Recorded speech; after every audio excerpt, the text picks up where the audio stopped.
An LP, I'm an LP investor in four different properties in four different states, apartment syndications, and I own two single-family houses with a partner here in New Jersey that we've turned into rent to own, and I'm looking to do more of both things, apartments and smaller properties. Okay, Jeannie, what do you do? I know you're one of Hello. the vendors for the group. We love you guys. Yep. We love you guys. We love the group. We own a title insurance agency. We are an investor-friendly title agency, so we put our investors first, which is why we have that name. And we can do anything you need. We've seen it all, and you have 24/7 access to us. So that's me. And if you haven't We seen it, also, you know I'll be bringing it to you. yes, exactly. We learn as we go here. But we are also real estate investors. We've really only done landlord and then sell. But we're also looking to get involved in some deals, that as we learn what we're doing here, we're learning from Tabitha and Scott.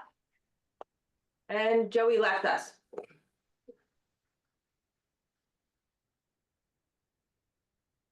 So Angela, you were saying you want to do smaller deals, or what are you looking to do for 2025? What do you want to do, and what do you want to get into, and how can we help you? Yep. No, well, I'm looking to do both things. Some smaller deals in South Carolina, because that seems to be a little bit more affordable there. And also want to look for some apartments, bigger apartment syndication deals. And I'll probably look in South Carolina for that as well. Where are you looking in South Carolina? The Horry County area, Spartanburg, around there. I guess probably eastern, northeastern. Yep. I'll look all over, but That's particularly there. I'm sorry? North Myrtle Beach area, I believe. So do you want to buy the two-family? We have one up for sale. It just went on the market. It's two houses on one lot. Well, I don't know. What are you charging for them? I find that property here in New Jersey tends to be a little bit pricey, and it's hard for the numbers to work, but maybe yours is different. Well, the one down there it's called, they consider it a detached duplex, because it's two houses on one parcel and you can't subdivide the parcel because the lot's too small.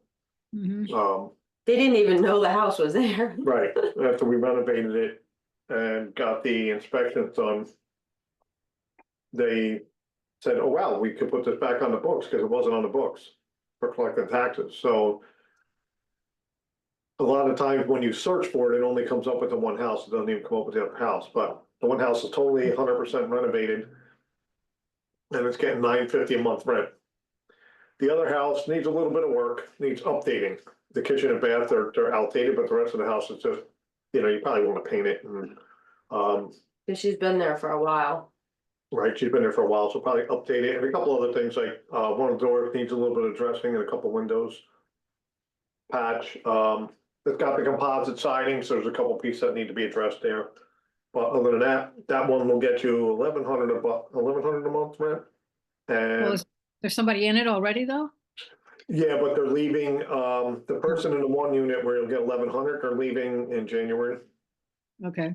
So that'll be vacant. The other one we just put somebody in, they've been there, I think this is the third month, but they're a professional person. They're doctors. Yeah, they work for a doctor. They're a nurse in the doctor's office. So they pay $950. So overall you'll collect over $2,000 a month rent.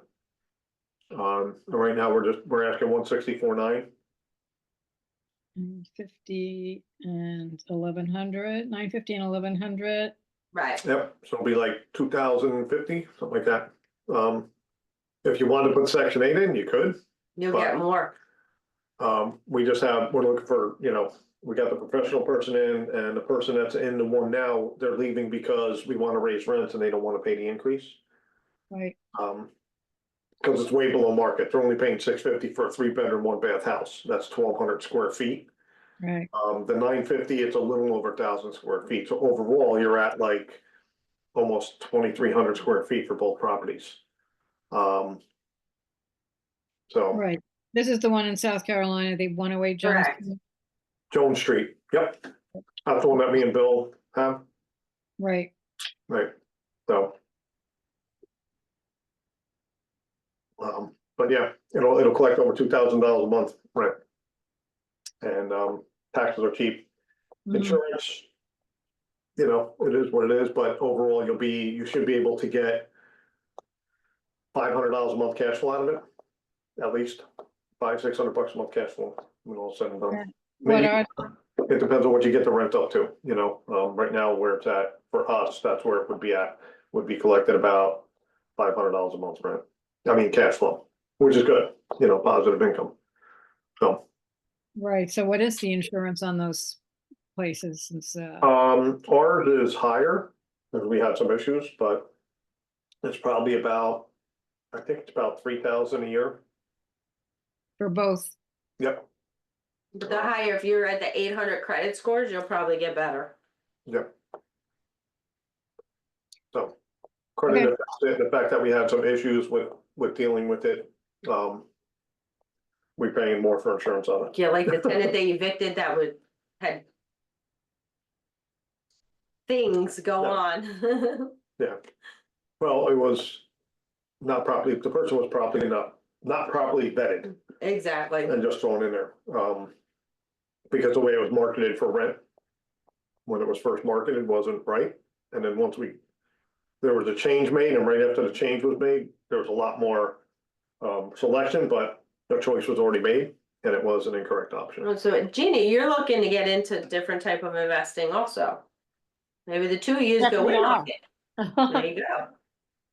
I find that area is a good market for rental, but also rent to own.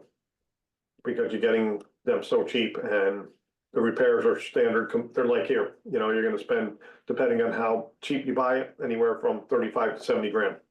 The lower the price, the more work you have to put into it. So if you bought something for, say, 50 to 75, you're probably gonna put 25, 35 into it. Bottom line is, in order to refi, you need to have, like, you could probably get 80%. We'll see what the lenders are doing after the new year. I know some are doing 80% loan to value, some are doing 70, so I always do everything at 70%. Mhm. So if you're at a 70%, if the value's 100, you're probably not gonna get a loan, because banks like to loan over 100,000. So you need the value to be around 150, and then you're good, which a lot of the houses there are worth at least 100 and, say, 125, depending on the area. Most of them are like 150 to 100 range, so that's why it's like, you can get them, renovate them, refi them, and cash flow really nicely there. And while you're cash flowing, you can rent to own them. And the thought behind that is also, not a thought, but what the trends are is that they've done a lot of new construction homes there, which Right, outprices the average person living in the area to purchase a home, because they can't afford the new construction homes. So that's why getting these renovated homes in that market area works really good for rent to own strategies.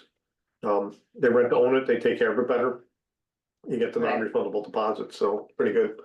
You And just you gotta- add the terms. There's a term that you have to add in to make sure you can just take the property back if they cause Yes, problems. so you have to put, We learned that one. I had it the other day, let me find it again. I didn't put it in. So while he's looking, Jeannie, what are you looking to do? Where do you need help? And what can we do to help you?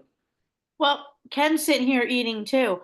We I are, don't blame him. yeah, he's waving his hand. I Hold only on. had one from Say soup hi. before we went shopping. Wait, where is Hey, he? There he is. folks, how you doing? Hello. Hey, Ken. We're sitting here at the island eating. Perfect. The only thing we've really ever done is buy and hold on and be landlords. And we've done a Okay. lot of that over the years. And then we sold a lot of that. Currently we're down to just one 2-family house, the one that Anthony was at. And Ken does have an office condo that is under contract right now. So once that, sells, should that all go through? He owns that with his brother. It's an inheritance from his mom. It's a condo in Delray Beach. We want to do something wise with that money. So I know we don't want to be landlords anymore. Like that's not something we're interested in. We've dealt with everything like you all have too. And like I guess with this we're looking, we'll listen to anything, I guess. What do you think we're looking Okay. for, Ken? World domination. World domination. That's what That's you it, stand okay. for. All You're right. in the wrong country. Yeah. Just kidding. No, it's, well, it's important to know what you want. You need to know your goals. I believe it's confession of So judgment. landlording, I mean, that's the way where you make money.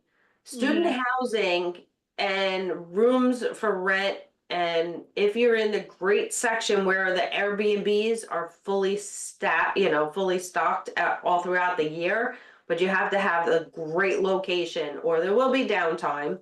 Yeah. The I'm closer actually you are, fascinated by the student housing. I don't know how Ken feels about that, but I have found that fascinating just because of the fact that I've had to pay landlords for my kids living. exactly. We're a day late and a dollar short on that because they're all done, but No, they're not. No, their No. kids are done in No, my college. Your kids are kids. done in college, but you can Yeah. still get into those things. And it They're seems still to be there. something that's even newer, these big houses like that with, Mhm. you have to find the right college, but you guys did it with Rowan, and I And we're really looking for think more. that, I mean, I don't know how he feels, but I'm interested in that myself because Mhm. I also know Rowan is really growing and they just put that veterinary school in and Yeah, they're it's still building it. showing, it's Yeah. kind of in the middle of nowhere. So there are going to be a lot of need for housing. There Yeah. is now. I Yeah. mean, I talked to the school and I told him place an one ad Yep, we placed in one in. one spot. And we got call after call after call after call. I mean, Yeah. it was full before a week even went through. It was like that quick. It was amazing. Yeah. So I know there's a need for it. The one that Yeah. we're And going after is the one down in Tennessee. Again, one more time, third strike. I'm buying it this time. So so is wait, this, is this a student housing in Tennessee? it will be. Yeah. Yep. It's 22 By, doors. It's University of student- Tennessee in Knoxville?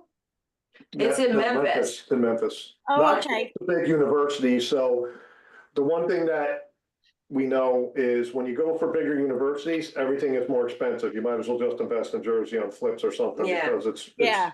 it's a lot of overpricing because they're like, oh, you got students. Yeah. So Yeah. when you Yeah. go to the smaller colleges, you can get in at a good price point and get your returns better. So like the property in Tennessee that we're looking at, here's the numbers.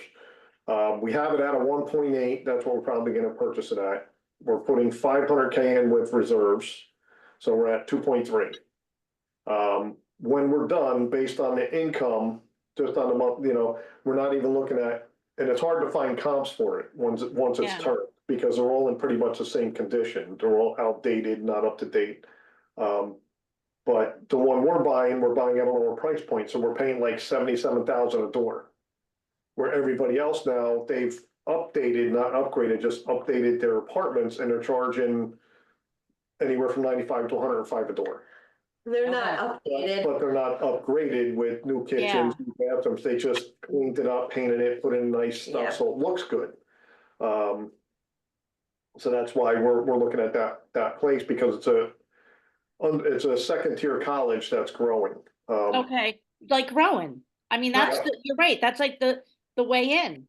Yeah, Yeah, and down there's not just the regular colleges, they have the two colleges, They but have they a lot of also different- have a lot of different areas of study there where they're doing like. the FedEx college. I didn't even know FedEx had a FedEx has college. a I training didn't facility. either. That's interesting. Yeah. What is it? cool. Just like an education center for their employees? Yeah, I guess it's for their employees, yeah, but they're using. it Yeah. as a they Yep. have like medical Mhm. training there. Wow. Like medical, they're not, I don't know if you call them colleges, but they're medical campuses for schools for like RNs and for dentistry and vision and dental. They're all like, they have schools there for all of that, different Yeah. schools that are all over. So that's And how the easier it is to get into smaller multifamilies is down Yeah. there.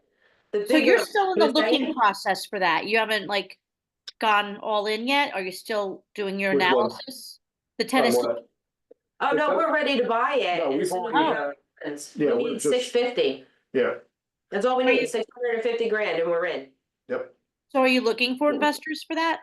Yep, we looked for a few of them, somebody that had lunch with. She actually just forwarded it over to one of her guys that may do the 100% for us. Wow. So Right. we're That's waiting to great. hear back, but it is holiday season, so it's Yeah. like, I know, it's like, now I gotta wait. So, Number one, if he doesn't come back with 100%, maybe that would be something that, we could explore more with you. yep, Yeah, anybody, we're willing, like I Yeah. said, we already have 100 in, so we just need another we already did. 650, because it's Yeah. 750 And altogether. let us know if you need Yeah, title on that too. We Oh, will be. absolutely. We had a Yeah. company the last year. right at I'm the gonna beginning. handhold it more because I learned from that other deal that Fidelity needs a lot of hand holding. So when you're ready for Yeah, that there's one, I'll be something- on it. There was something with that one, like we told them, I told them, when we canceled the other contract, they're like, oh, we ran the title. I'm like, we really don't run title until after we do the due diligence and Yeah. confirm we're going Yeah. forward with the purchase. They already did it. And I'm like, okay, so now I gotta pay for that, but. we Oh, they normally- made you pay for that?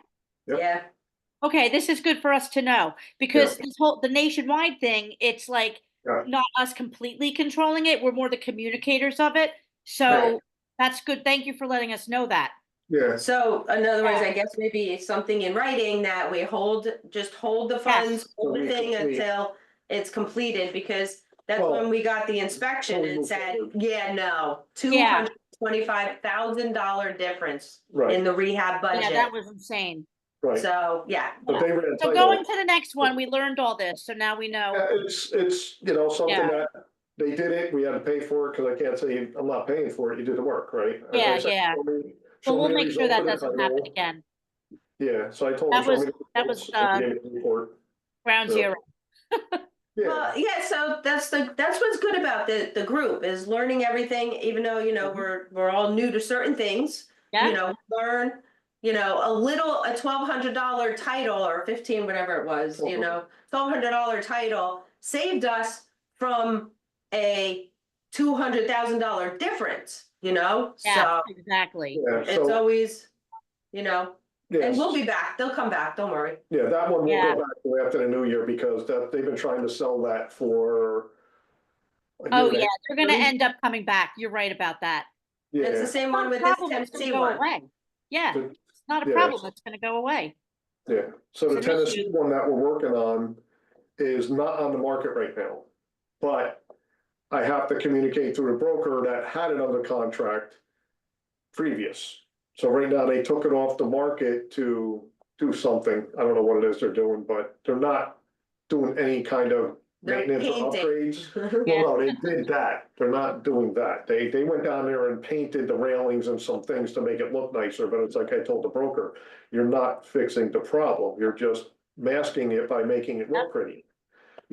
But you still have, like I told him, did you fix the bathrooms? He's like, no. I said, did you fix the staircases? He goes, well, they replaced two. I'm like, with what? He's like, I don't know, I haven't seen it. I'm like, because with that one, that needs 500,000, which includes taking off 4 staircases and the second floor platforms off the building, which is no big deal. We already have the quote to get it done.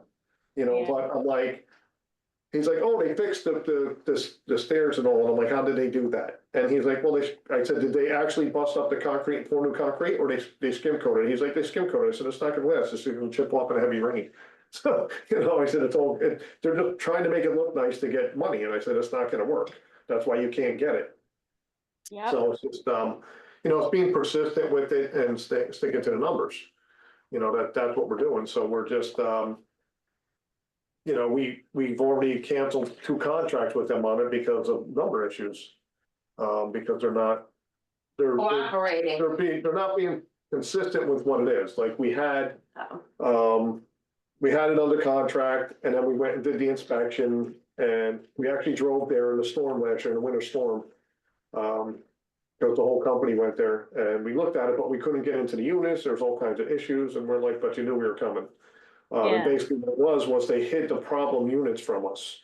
Ah, So, Yeah, they wouldn't get us into units. They said, we can't get anybody in because we didn't notify the tenants. And I'm like, well, you knew we were coming. Yeah, Uh, yeah. Made excuses and stories, and then Tab went back a couple weeks later and did a thorough inspection on the property, and I said, listen, we need all this credit. You know, I'm not buying this and eating like $200,000-300,000. I'm like, that's, you know, Same 20 thing. grand is no big deal. 200 grand, that's a big deal. You know, you're talking a It's a $250,000. huge deal, yeah. And I had to, so I just went back at them and they're like, they'll give me 100. And I said, we need 4. And I said, okay, listen, we had 200 earmarked for renovations. If you give us 2, we'll be good and we'll continue. And they said, no, they're only doing 100. I said, see, I said, I already have the estimates for all this work, so. So cancel now they that. came back and said they'll be a little more reasonable, so we'll see what they Yeah. say this round. So- Third strike. Yeah, so it's, it's a little bit different with the people that you deal with in the commercial space than the residential space. So when it comes to transferring to small multifamilies, everybody knows up to 4 family is a small multi That's a residential, for residential, then you Right. go above that is your commercials. right, so Whole we're, different ballgame. right, when we talk about transition, we're transitioning into commercial space. Going from 1 to 3 or 4 units is still residential, they look at you entirely, not the asset. When you go into commercial space, they look at the asset more than you, they still look at you. But they focus more on the asset itself because it's a revenue driven asset. You know, not compared to a 2 unit or a 4 unit, you know, then it's you having to put personal money in. But if people are nervous, you could go to a 4 family would be a smart thing to start with. You know, small one, so you could get the hang of being the landlord, but I seen pretty much, I think everybody else, other than, I don't know Lorilla? if she's Wait, been, let me put my glasses on, I can't read her name. and I'm sideways, so. Oh, Lorilla, yeah, she was on a networking event. Oh, hi, do you wanna unmute and let us know a little bit about yourself? If you can. Yeah, I was here the last time. Yeah. I saw the invite, so I jumped on again. Cause I was surprised that you all were doing something. I know in the last meeting you all said you're gonna wait till January.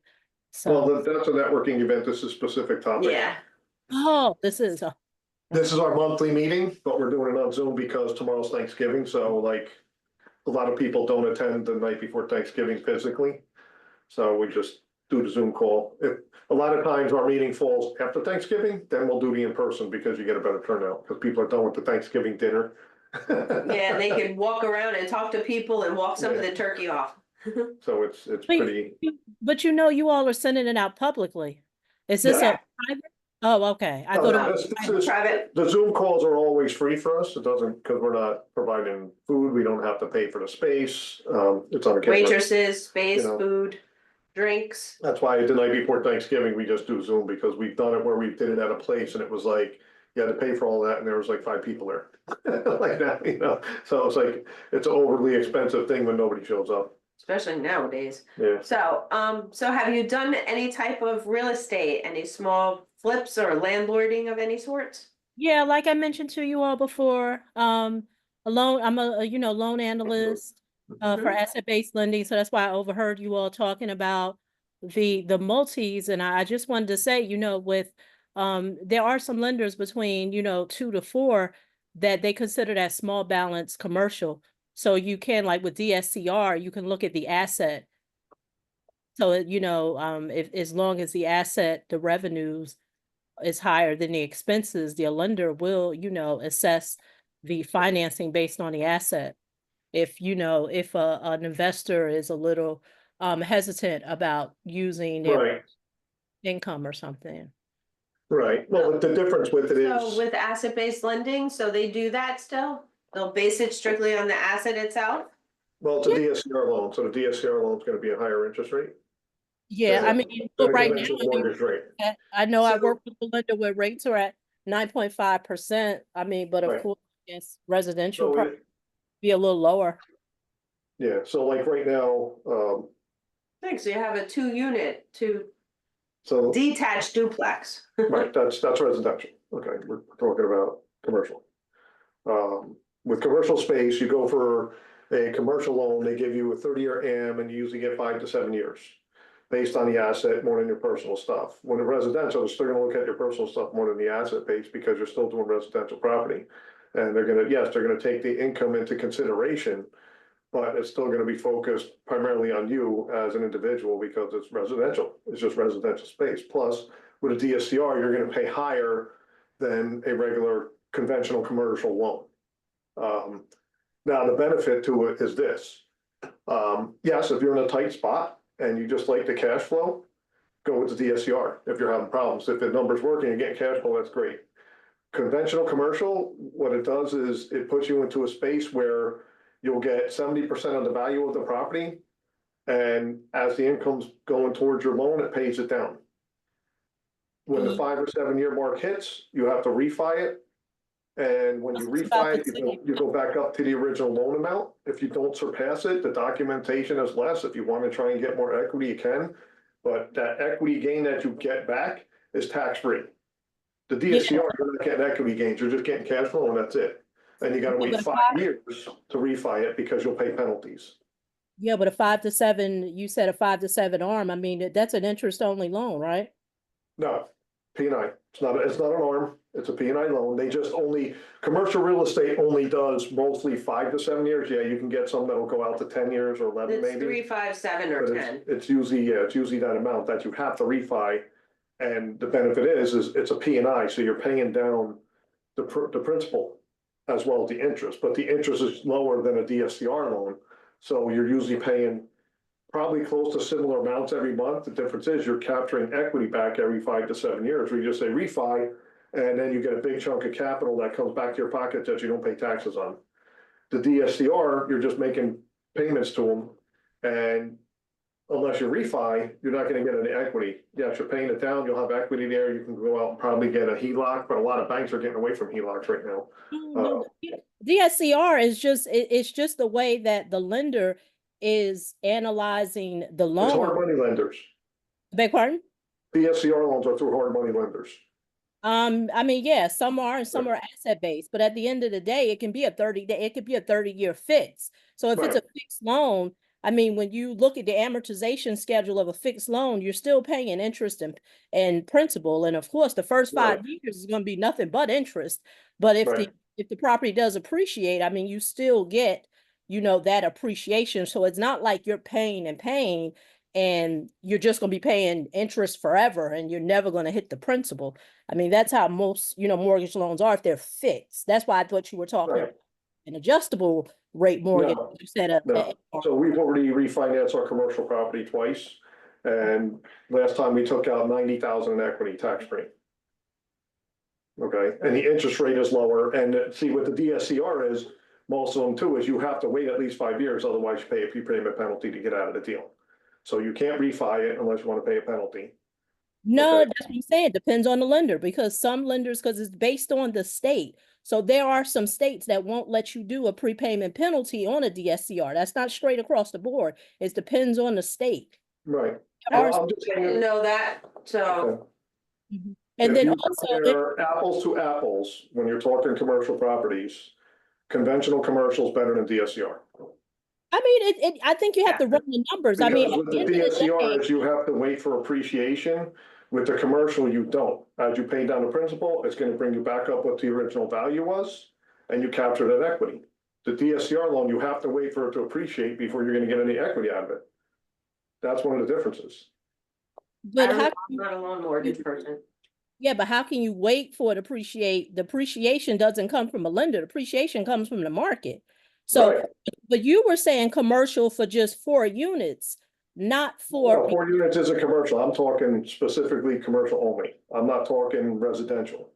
I'm talking specific to commercial. So when Yeah, you do a commercial loan, it's different than a DSCR. yeah, but What's how your many spirit units side? for commercial? What's that? How many units are you talking for commercial? Commercial's 5 and up. 5 and up. 5 and up is commercial. For your Pacific Right. example, you were talking 5 and up. Right, because we're like one of the deals we were just looking at. Actually, we working on another one, and one of the lenders we're talking to was like, yeah, I can get you a 30-year loan after you get the bridge. They give you a bridge loan, convert to a 30-year loan fixed like DSCR type product. Interest rates 9 point something %. Mhm. Conventional mortgage on commercial is gonna be 6 point something percent right now. So it's a Yeah. big difference in what you're putting out of your pocket on a commercial side for a conventional loan. And Yeah, then when you get to units like that, because yeah, you're taking Yeah. other things into account. You're not, because there's no, Right. you're going about the cap rates and the units itself. So I see what you're Yeah, saying. like residential is all residential, so you can do it as a conventional loan or a DSCR. That works either way. Commercial is a little different because it's based on the asset over top of the thing, and like some lenders, yeah, they'll use the asset, but they're still gonna look at you more on the residential side than they do on a commercial property, because it's all based on the asset of the property when it comes to Yeah, because commercial. now it's more, it's more Right, units. and commercial loans are usually higher in interest rate over residential to begin with. But one of the big differences is when you do a conventional commercial is you're paying it down from day one. And you gotta wait 5 years, unless the interest drops lower than what you got, then get it faster. They usually don't have a prepayment on it, but if you just wait, you're collecting cash flow, you're paying down the principal, and then when you refi, you can recapture all that equity that was paid off again, put it back to the original loan amount, the asset's not gonna drop in value. So you just say, okay, here's the appraisal, it's worth this, they look at rent rolls, they look at what's sold in the area. You refi, you recapture that equity gain, put that in your pocket tax-free because it's a loan, and then continue to cash flow. And that's why when we talk about it from our perspective, I don't like to flip apartments. It's a lot of work to flip an apartment complex. It's a lot easier to flip residential property, less risk, faster, and you get more returns out of it when you're flipping. A lot of people think you get a lot of money out of flipping apartments, and in actuality, if I flip 2 single-family homes a year, and after 3 to 5 years, I'm gonna give you more returns on that than you putting your money into an apartment deal for 3 to 5 years as an LP. Just Yeah, saying. I mean, that's not very common with people flipping apartments. I mean, normally when people want to get apartments, especially when you said up to 10 units, yeah, they want to hold on to it. Because what's Yeah. the benefit of getting an apartment building, upgrading all the units? Because one, you're not even going to analyze it like that. You're not going to analyze it like you would do a residential fix and flip. It's like you said, you're going to look at the actual units, how much rent are they bringing? Are you going to bring it up to, update it so you can get more income and everything? It's all based on numbers. So you're right. That's why I said, I don't know, maybe there are people who are doing that. They rather put in all that work to just say, hey, I want to resell, but A lot of people do that. Well, I know we have a guest on here, Nancy, if she can unmute, or is she like in 10,000 different meetings at once? Because Nancy's always doing something else at the same time. So if she can unmute, because I know she's in a group that does flip apartments, and I was wondering, because it's usually 3 to 5 years, and if I'm not mistaken, majority of the time you're making $3 to $4 million. But if you take, say, 20 people and you're making 5 million, and you divide it by the 20 people and then divide it by the 5 years, I mean, I don't have a calculator. I don't think it's that much as compared to if I flip a house and make 150,000 on it every year, Well, or 2 or 3 of them in the year. it's all, I yeah, think that's I if you're, think if you're flipping and you're gonna make more money on a single family if you get the right property. so what I'm talking about is the people that invest the money, not the people doing the That's what I just operations. said. Right, Did you not listen to me? They're If you have getting- 20 people invest in a flip for an apartment about 8% building, returns okay, annually. That's what people are getting right now, about 8% returns. But if I can give you 10%, that's 2 more percent. And if I do that twice, because I do that per property, then you're talking 20%. Right, and if I do that over 3 years, say minimum of 3 years, you're getting 60% over 3 years. Right, if I do it for 5 years, you're getting 100% returns on your money over a 5-year span, which you're not gonna get from a commercial property. and what I'm saying is at the end, At the end. you sell the property, you make 5 million, gets divided amongst the 20 different people, because you have to give them a certain percentage at the end. You're only gonna, you're dividing it out after 5 years. How much after 5 years did you Right. really make? Well, that's why know? you have the IRR, and ARR, that's usually about, So you can make a lot more flipping a house. that's why I don't like to flip them, because then I wanna you lose hold the them. cash flow. You don't keep the cash flow, you gotta do capital gains tax, you gotta do your 1031 exchange. If you stay in the property and you refi it out and you keep it, you get the equity in it at no taxes, and you get the cash flow.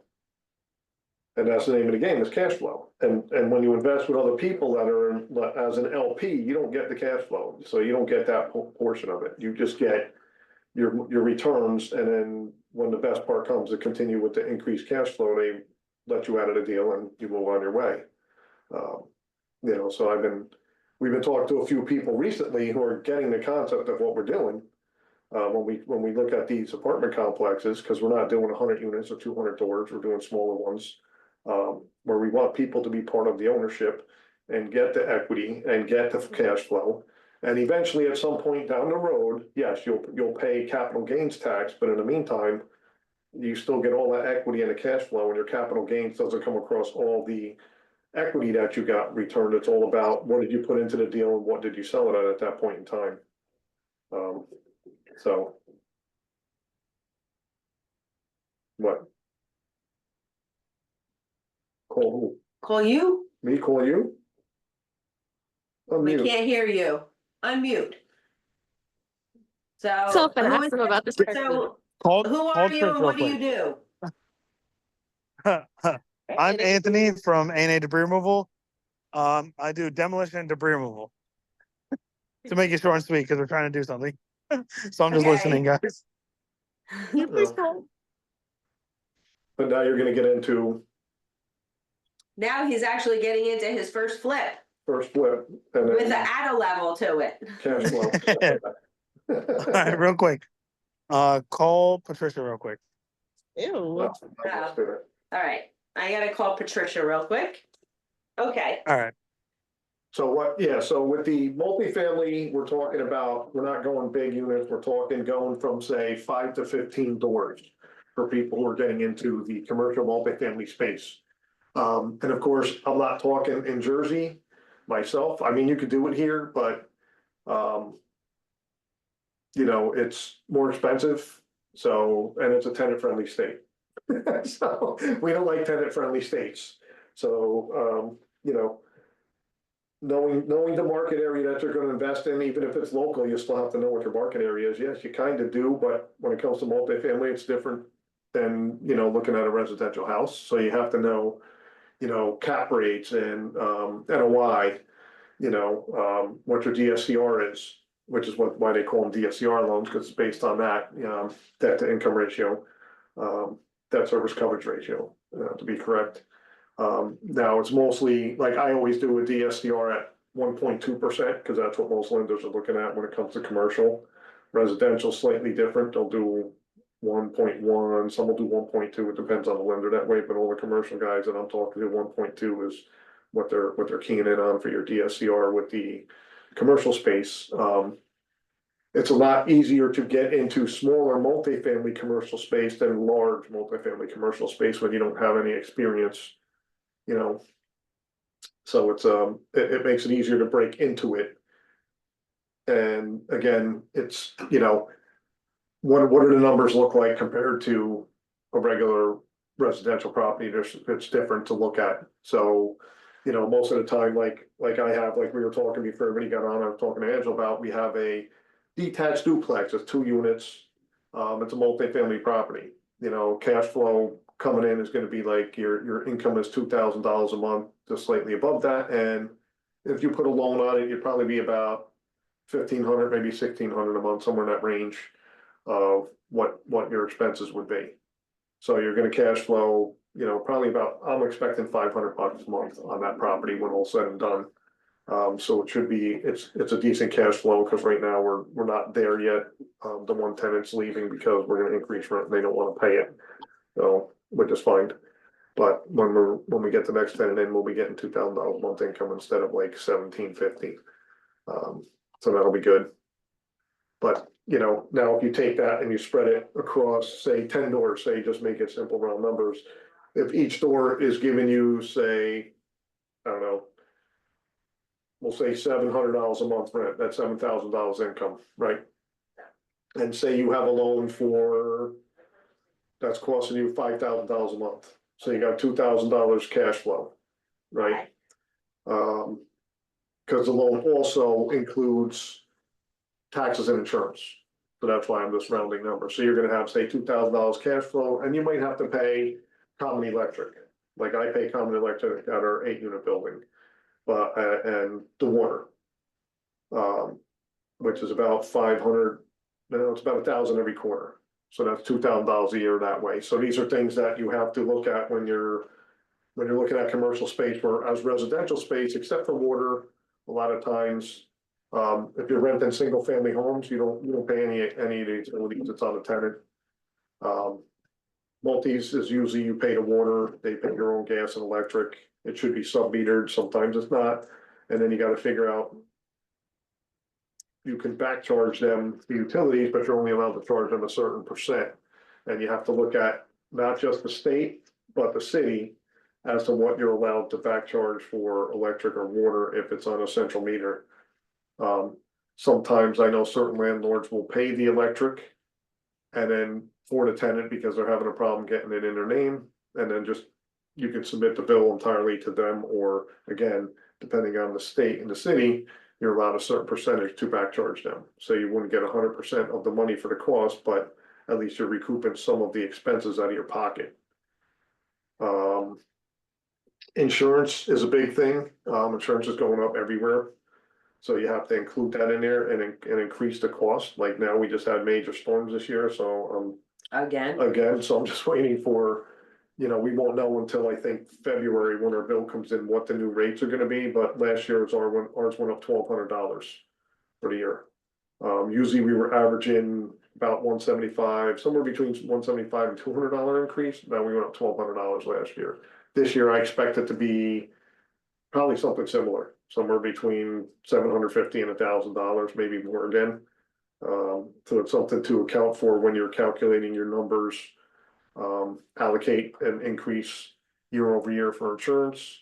And depending on what you get quoted for, then you can determine if you're doing 5%, 10% increase in insurance. Which, speaking about calculating numbers, does everybody know how to calculate numbers to go from a small calculation of a single family to a multifamily?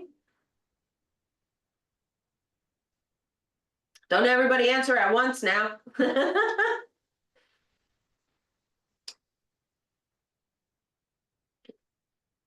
Okay. I guess not. I guess everybody's good?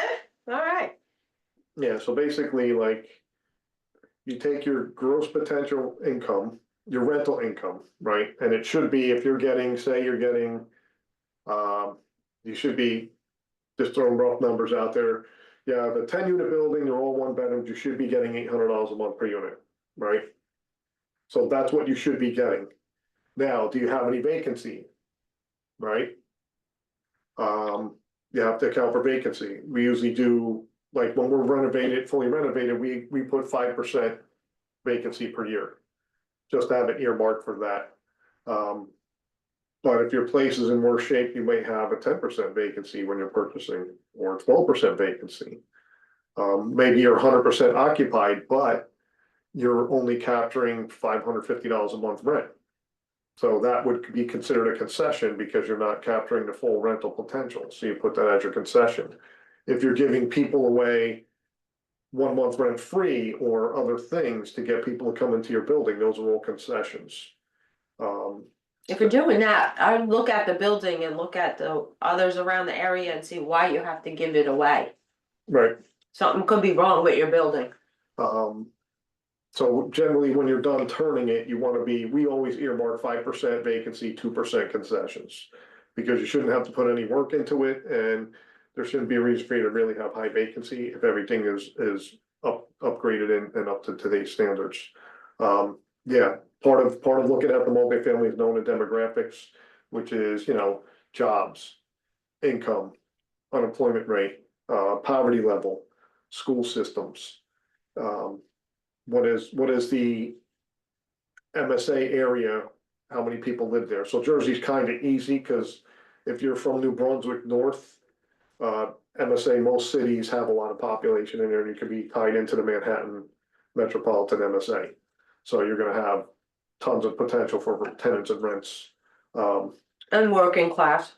And then you have to decide though too, Decide what type of tenants you wanna have. well, you could do Section 8, which is not guaranteed income, but supposedly guaranteed income, right? If the government's paying 100%, it's guaranteed. the government's paying 80 or 90%, it's not guaranteed, it's guaranteed you're getting that portion, but you may not get the balance. Section 8 requires a lot hands-on and a lot more work. Of course, you don't put that much money into the units because, you know, most of the tenants that are in Section 8, most, not all, but a majority of them tend to wreck it, they don't take care of it, it's the mindset of the tenancy. But I know most of the Section 8 people that I've talked to and know, they self-manage those things because no property manager is gonna manage it better than them when it comes to Section 8 tenants. And that's another aspect of it. When you're looking at these commercial properties, you're gonna want a property management company to manage it unless you're equipped to handle the management yourself. So you can take that into one of your expenses. So when you're calculating your numbers, you say, here's my rental income, here's my vacancy and concessions. Is there anything else I can charge additional income towards? And then what we do, like at our one building, we charge for parking spaces. So that would be additional income line item in there as your income. And then once you calculate all of it up, that's your gross potential rent. Not your really rent, your rental income, but that's your gross potential rent. And your income should be max dollar for what the area is, but then you subtract your vacancy concessions to add your other dollars that you can charge for, and add your gross potential rent, which is usually less than what you can be getting from the property when it's fully turned and fully rented and not giving out concessions. And it's usually, like I said, it's usually less than that. Then you get into your expenses. Are you in an area where you need to spend money on advertising to attract tenancy? Are you accounting for legal fees for evictions? Are you accounting for property management fees? So if you're gonna have property managers managing your property, then you're gonna account for those fees. And depending on what you have your property manager do is gonna determine how much money you pay the property manager. If you're gonna have them do a full-blown thing, it's probably gonna be, it's usually generally about 8%. If they're gonna do partial, it might be 4%. And that's based on what your gross potential rent is for 8%. You gotta account for your insurance, you gotta account for your taxes, you gotta account for maintenance, any maintenance costs. Any utilities that you're doing, like water, gas, electric.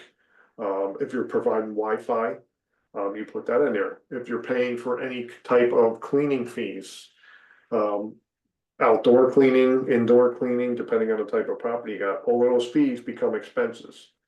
When you evaluate the property, everything is also calculated on an annual basis.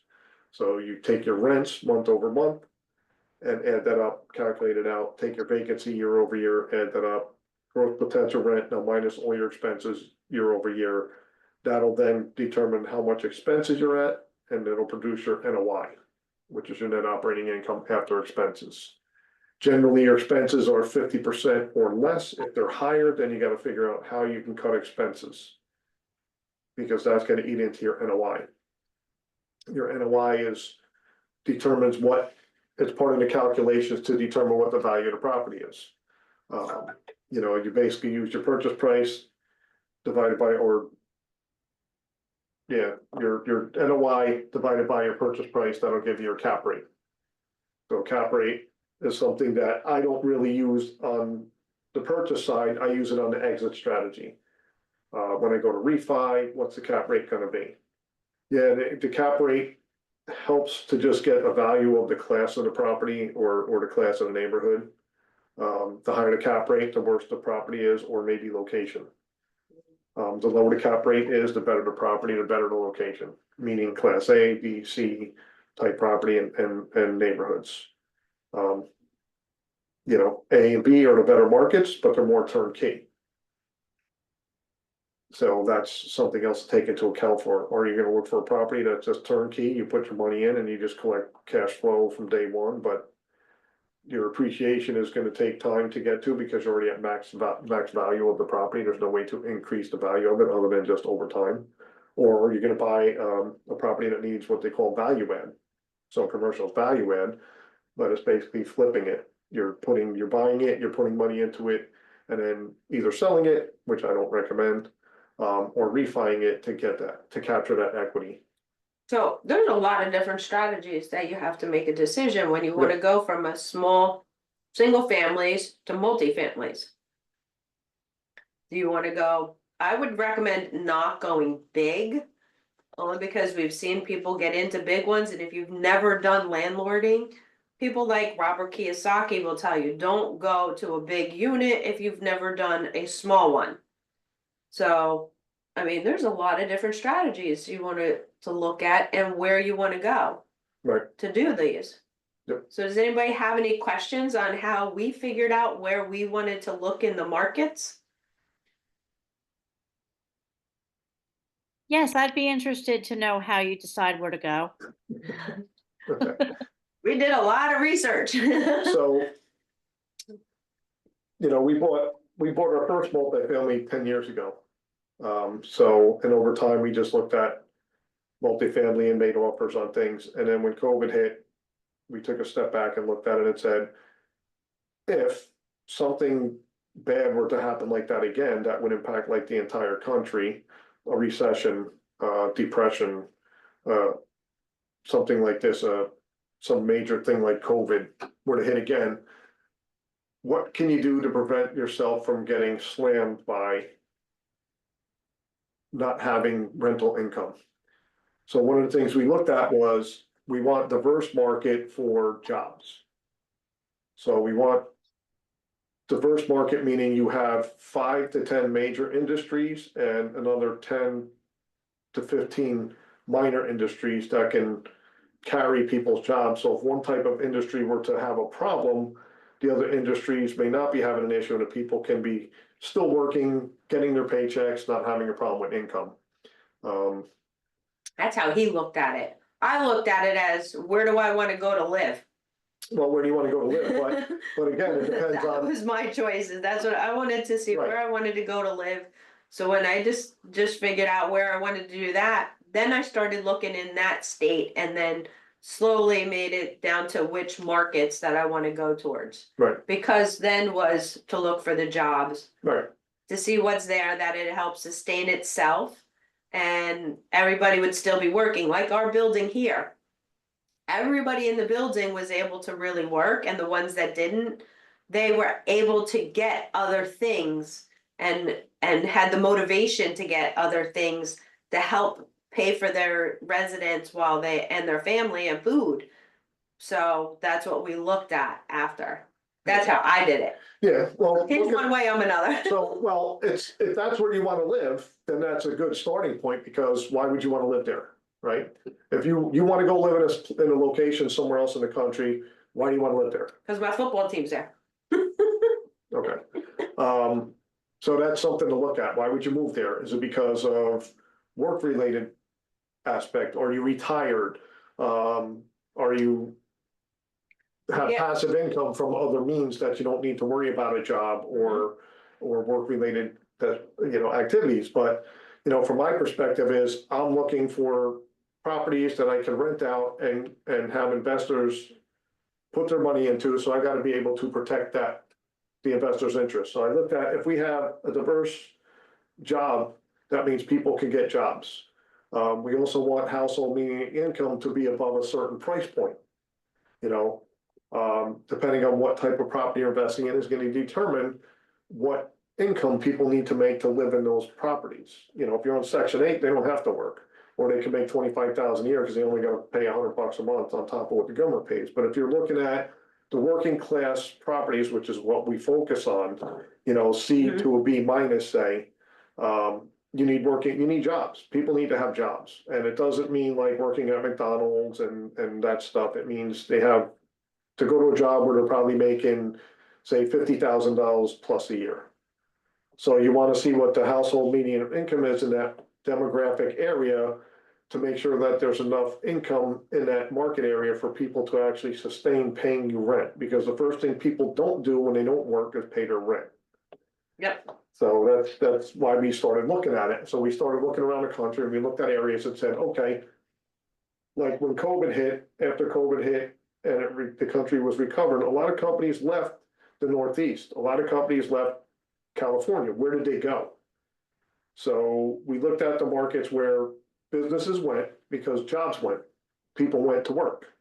So that's what we were kind of focusing on, those areas. We also looked at unemployment rate. We looked at, are people moving into the area? If the people aren't moving into that area, it may be good right now, but 2 years from now, if people aren't going there, people may be leaving, then you're gonna have a problem. You're gonna have higher vacancy and a harder time to fill your units. So it's multiple components to look at when you're looking at these multifamily properties, even if it's small. That you can fill these and not have a problem with good tenants, people with jobs that can pay the rent. And they're gonna have jobs because a lot of companies that might be in the area say, okay, go work from home temporarily, then come back to the office like they did, but when people moved, a lot of companies are saying, come back to the office. If the company stayed in New York, then you got a problem, so now they're gonna lose their job and they gotta find another one, so. I was gonna ask Angela, how did you come up with wanting to go to South Carolina? What made you choose that area? Well, similar to you, You have a football team there? Awesome. oh, well, actually talking with Bill, and since he would be boots on the ground was a big Yeah. plus. But then I also did the research on what's going on down there, looking for jobs that are coming in. Right. Because people follow jobs. So you look Right. at the jobs that are coming in, the population that's moving in, household formation that's happening, the kinds of businesses that are there. And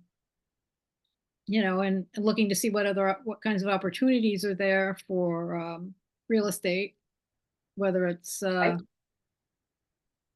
Fixing and flipping or buy and hold, small stuff, or the big stuff, or mobile home parks, land flipping, storage, the kinds of stuff that's there. And it's Yeah. you're looking at businesses coming in, the kinds of businesses that are coming in. The tech, education, healthcare, entertainment, tech. The more of that stuff that's coming in, the better. Yeah, so diversified jobs so that they can still sustain and help pay for their stuff, like if another COVID hit. Right. Because you can't say never. Never thought that would happen in the first place, but it did. Yeah. Never. I'm gonna stay away from my comment on that because it's politicized, but I'm just. I don't wanna talk about it. But yeah, that's where the job diversification part comes in. If something were to happen, what industries are in the area that can provide enough jobs for people to work? If the entertainment industry goes down and you're in an area that's heavily favored around entertainment, what's gonna happen? If you're in a marketplace where heavy tourism is the thing and COVID hits, guess what? You've got no income. Nobody has jobs because nobody's traveling. So that's why we looked at the diversification. That's why diversification is so important. Because it provides the income that you need to be sustainable for you to not have to worry about. Yeah, you'll still have to worry, but it's less stressful because okay, there's other jobs out there, there's other people we could just promote to those type of industry workers to look for a place to rent. But that's all key. And that's why we chose the markets we're in. We looked at states where we want to move to. And then we looked at, okay, well, I'd move to this state, I'd move to that state, I like that state. Why are those states good? What's happening in those states? How much, one of the other aspects to look at is there an influx of money and development going on in an area? That's why we like Memphis. Right, so when you see developing going on where the city, the state, businesses are putting money to redevelop and develop areas, then that's another thing to focus on. What are they doing? That they're spending millions or billions of dollars on in that area, because some of those things can potentially create jobs just from the construction alone for 5 to 10 years. How much of an area is there in that market area for opportunity zones, which is tax incentives for companies and people to invest in? That's what I was just gonna say. I don't know if everybody knows what an opportunity zone is. Nobody's answering. The only one is Jeannie. It's where the government is putting money into an area to try to revitalize it. Yes, A correct. lot of developing and trying to bring jobs and businesses in and doing construction and is all for Right. that. So it's the. Yeah, so if they're passive- willing to put money in, we should be willing to put money in as investors because they'll give us incentives. Right, you get tax incentives where you pay, And some of them give grants too. yep. there's They'll give grants you like a available. $30,000 grant or so for certain things. Just gotta look them up. So there's a lot of components behind choosing an area. Like if you're gonna do it in your home base, you know the market, you know what's going on here, you don't have to look into it as much. But it's, Well, you might if you don't study it, if you don't know it. right, if you don't know what's going on, but it's because you're here, it's a little bit less to look at, from a perspective of what's going on, because you're here every day. Right. If you turn on the news, it's gonna talk about what's going on in the area, you know what's going on, but if you're looking somewhere else, then you have to find that. But we looked at it, so with COVID, a lot of companies moved out of state. A lot of people moved out of state, jobs went elsewhere. It costs more to be here, so if I were to buy a 10-unit building here, it would probably cost me as much for that 10-unit building here as the 22 units I'm buying in Memphis. You know, so Unless it's a it was bigger risk. vacant. It's a bigger risk, and well, I wouldn't say it's a bigger risk, it's a bigger investment. It costs more to purchase and everything here is more expensive. So it's more money to invest into the opportunity, and granted, rents may be a little higher, but it depends on where you're at. So that's why we look at the other market. You get same kind of rate of return, but less out of pocket to do it. You know, so that's why we're looking at the other markets. Plus, again, it's tenant friendly state here as compared to where we're looking, where it's landlord friendly, because it doesn't feel right to us that I'm gonna buy a building, I'm gonna put money into renovate it and make it nice. And then the government's gonna say, well, they can't pay the rent to be there and you can't evict them for over a year. So they can live there for free for a year. You're not getting the income to pay the mortgage, to pay the taxes, to pay the insurance, to pay repairs. Now you put the other tenants in a position where you could wind up being foreclosed on because you can't cover your payments. And there's no saying that the new landlord's gonna come in and keep them. So they can wind up being evicted just because of a purchase, which has happened to people I know here in Jersey. Somebody bought the building, they had to leave. And they were willing to pay more rent and they just said, nope, you gotta leave, we don't want you here. Just because of the Yep. transaction, so that happens a lot. So that's why we look at a state that way, so. And he being- was in there for what, 35, 40 years? Yeah, so being that, Yeah. being that when you look in other areas, and even here in Jersey, unless you're gonna self-manage it, you still have to have somebody that's gonna manage the property for you. Otherwise, you're gonna have to be there managing the property. And, you know, like, our building, for what we do here in the one building that we have, it's simple, they know we own it, we're the managers, but. There's a really good building, really good tenants, we don't have issues, so we don't really have to hide it. Oh, well, I can't say we don't have issues because, I mean, everybody saw the pictures where I was Well, squeezed between the that's- two buildings. We don't have issues with the But tenancy. that's though, 10 years later and the idiots next door decided to do that and it was like, you Right. gotta be kidding me. Well, 'Cause that wasn't there when we bought it because we cleaned it all up and had everything done. Okay, the issue I'm But- talking about is tenant issues. We don't have the tenant issues that you will get with normal landlord tenant issues. Because our tenants are good, so we got lucky with the building and the people that are Yeah, there. there's 3 that we didn't get lucky Right, with. 3 so we didn't don't get lie. lucky with, but we got them out, only 1 was an issue where it took us over a year to get them out. And that's the problem Cameras with work Jersey. on the building. So, yeah, we recommend, like, when we do our building, we put up security cameras. They're not really security cameras, but they are. So they record 24/7. So if something were to happen, you have it on film. You could pull it up, you can send it over to the police, like this past year when somebody broke into one of the units. We took the video, sent it to the police arrested the guy, brought him in. Blatantly, yeah, in the Yeah. video, he's taking his leg to climb through the window, like right in front of the camera. So, And, you know, so that's one of the things we do, better lighting on the outside of the property. When you do better lighting, it promotes safety. Cause now everything is visible, you have the cameras that shows it being recorded. So it helps protect the property and the people. So those are things that we put in that we don't charge our tenants for, but they're there and they're costs that we incur. But that's because we want our tenants to feel safe and we want quality tenants. When again, like I mentioned earlier, you have to account for property management companies, so you have to vet them out. You have to find property management companies that are qualified for what you want. Not just what you want them to do, but how they communicate with you and how comfortable you are working with them. Well, they have to have experience with the class of property that that you're renting, so you don't want A-class property management to be managing C-class property and vice versa. Right, Well, no, if you got an A-class property management group that's gonna manage your C, they can help you bring it up to A standards in the property, which is what you do want. But hopefully they're not gonna charge you the same amount. right. That's the only difference, because I know if I have like my standards, I would love to have an A, bring my buildings up to that point if I had C class. Think about it, right? Yeah, it's just, But you don't want to overspend on the property either. Yeah, but your property manager should be helping you to take care of the building. Of Like the course. one we looked at, they literally, we just collect the rent.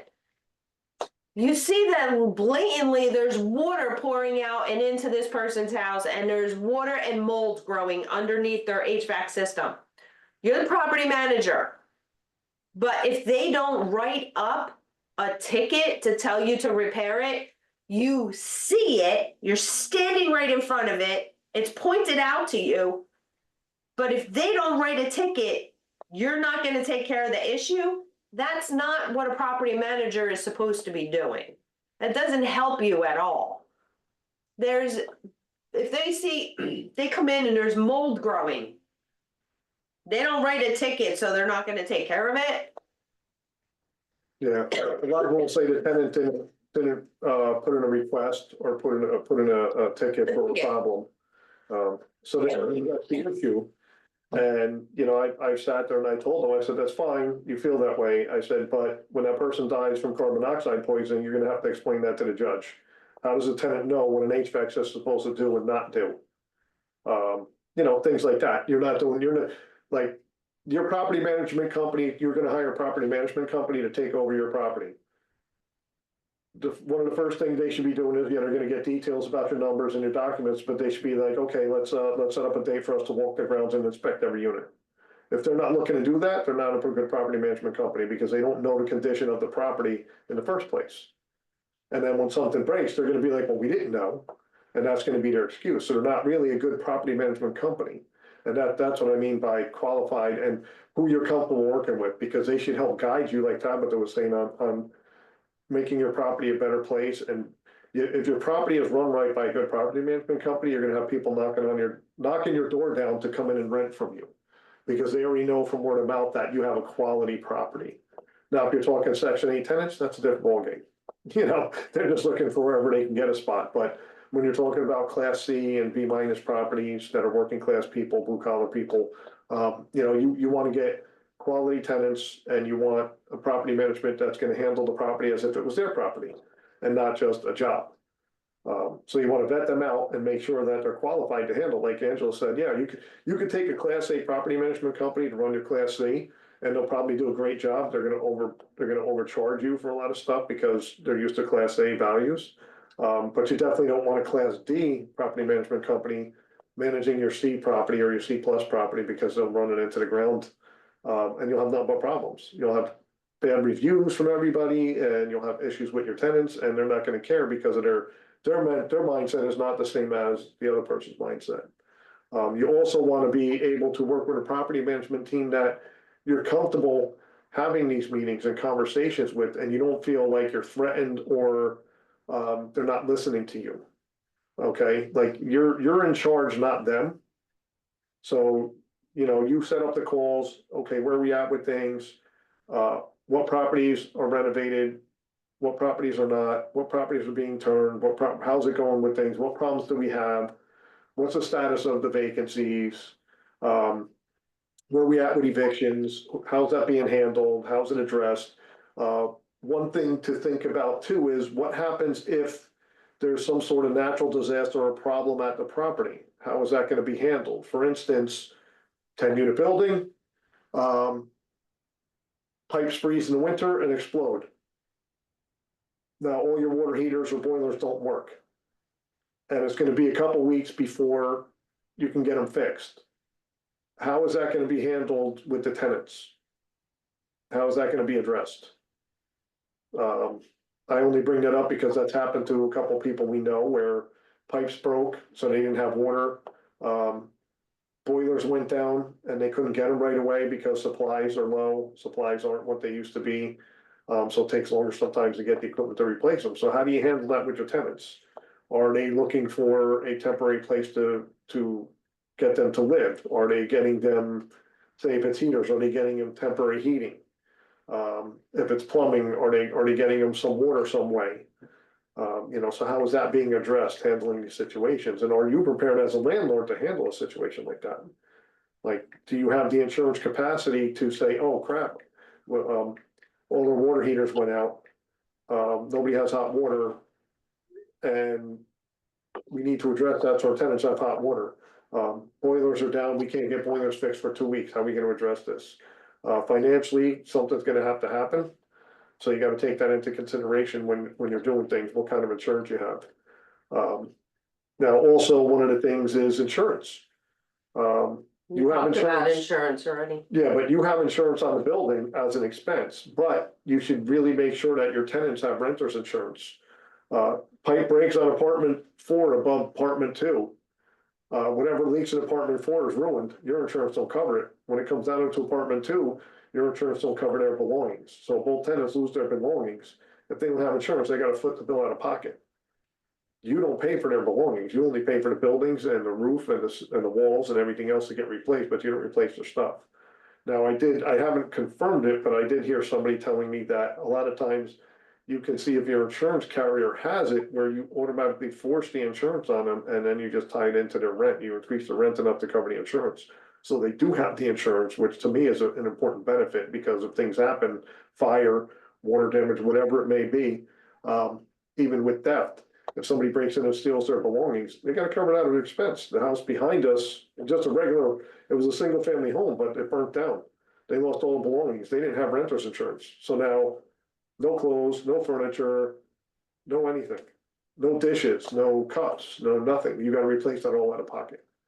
And most people aren't gonna have $20,000-$30,000 to put out of their pocket to get a bed, to get clothes, to get, all that stuff. So that's where the importance of renter's insurance comes in. And check with your insurance carrier. Try to get your tenants to get it and just tell them that, listen, if they bundle, it'll save money anyway. It's not expensive to have. It's a benefit for them to have it. So that's something that you wanna make sure that you have, even with residential properties, you wanna make sure your tenants always have insurance, because it covers them when something happens. Not if, but when, because sometimes, granted, most of the time it don't, but a lot of times there's issues. If the water heater breaks, it could leak, depending on where it's at, cause a problem. So those are things to take into consideration. Now, one of your expenses we talked about was evictions. What's the process look like from the property management perspective? Do you have an attorney that handles evictions, and what's that cost? And are you earmarking funds to pay for the attorney to handle the eviction? Again, Jersey, more expensive, longer process. Southern states where we're at, expense may be similar because it's the attorney, but eviction's quicker. So that's a benefit there, but you also want to allocate funds for evictions and any kind of legal contracts that you may have to come up with. So it's all part of your expenses. Generally, expenses, again, I mentioned it before, should be 50% or less. That's where you want to be, because that eats into your gross potential rent, that eats into your pocket dollars. So you keep it 50% or less. And that'll help you with that, making sure your NOI is good, so you get good cash flow. Because after your NOI, you have to take into your loan amount. Your NOI is your remaining balance after expenses. And then after that, that's now where you get into what is my lending fees? What does that cost every month? So if your income is, say, 100 and you're paying 50% expenses, you got 50,000 now, right? How much is your mortgage payment every month? On something like that, so like for us, round numbers, we got 10,000 a month. We pay 5,000 in mortgage, and we pay $75 in electric, and basically $125 of water, so we're paying $200 a month for utilities. So, then you have your profit there, your cash flow, and leave reserves in your account for O's and breakages that you didn't foresee happen. So that's kind of how you want to look at your numbers. And that's what the lender looks at. What's your DSCR? What's your debt to income? You know? So if your income is 10,000 a month and your debt's $7,500 a month, that's probably close to 1.2. But, you know, that's tight. You want to be lower than that. You want to be higher than that. You want to be like a 1.5, that would be great. Then it means that the risk is less from a lending perspective and more cash flow in your pocket. You know, if you're at a 1.2, you're just at the minimum. So you always want to have a little bit more in your debt to income ratio. And your expenses is what eats up into that number. You know, the higher expenses, your debt to income goes down.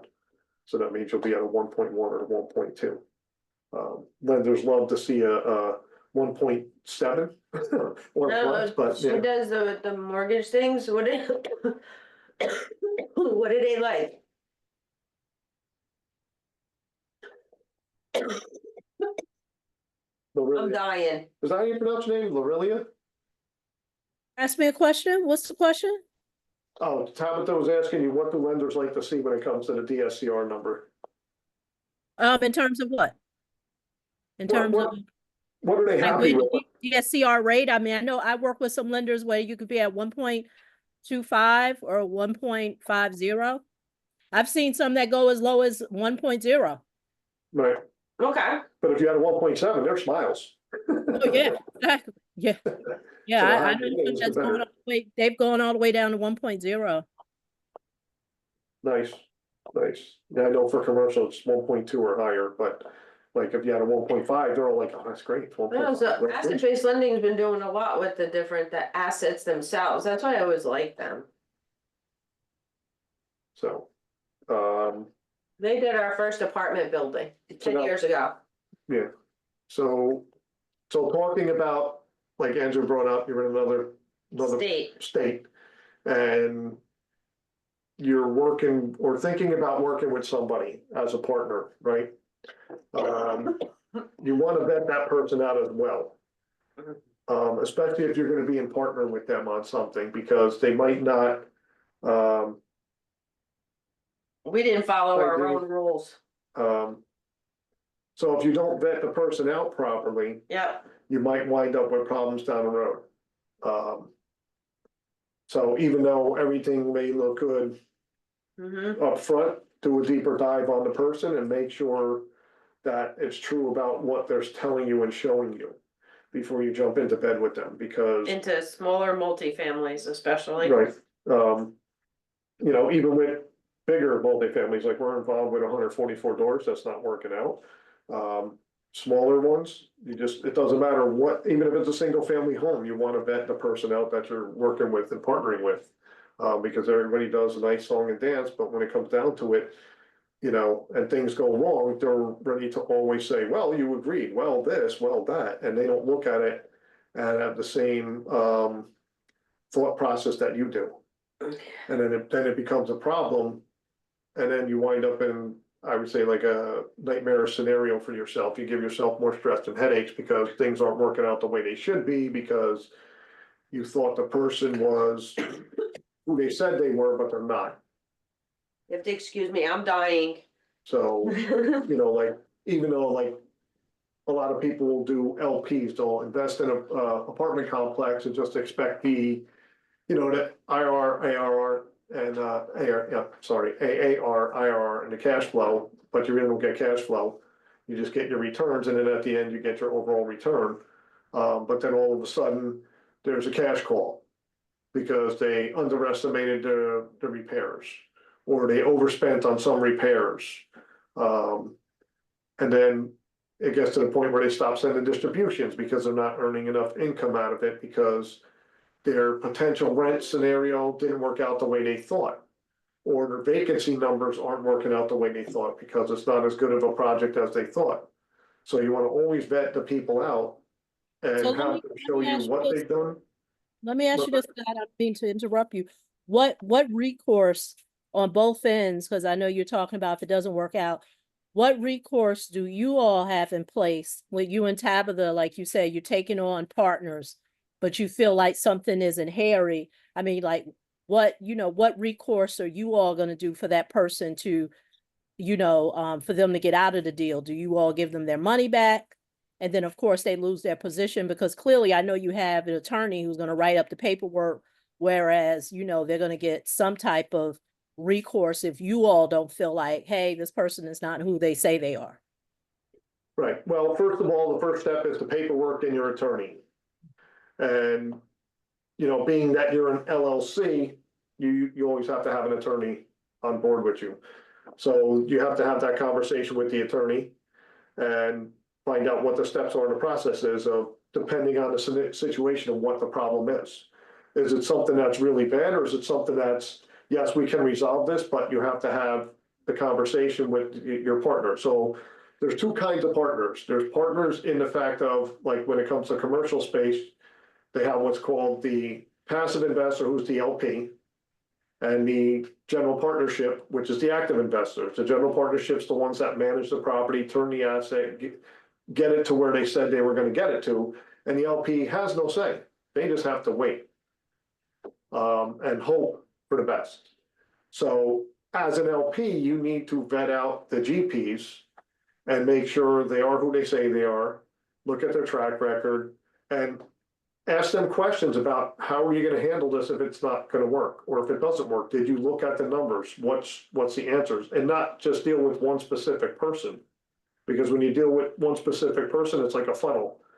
There's 10 people investing into the business with 5 GPs and only one person's communicating. Now you got a bottleneck because that one person can disappear and all of a sudden you got nothing. So you want to really make sure there's a team of people and that any number of them can respond.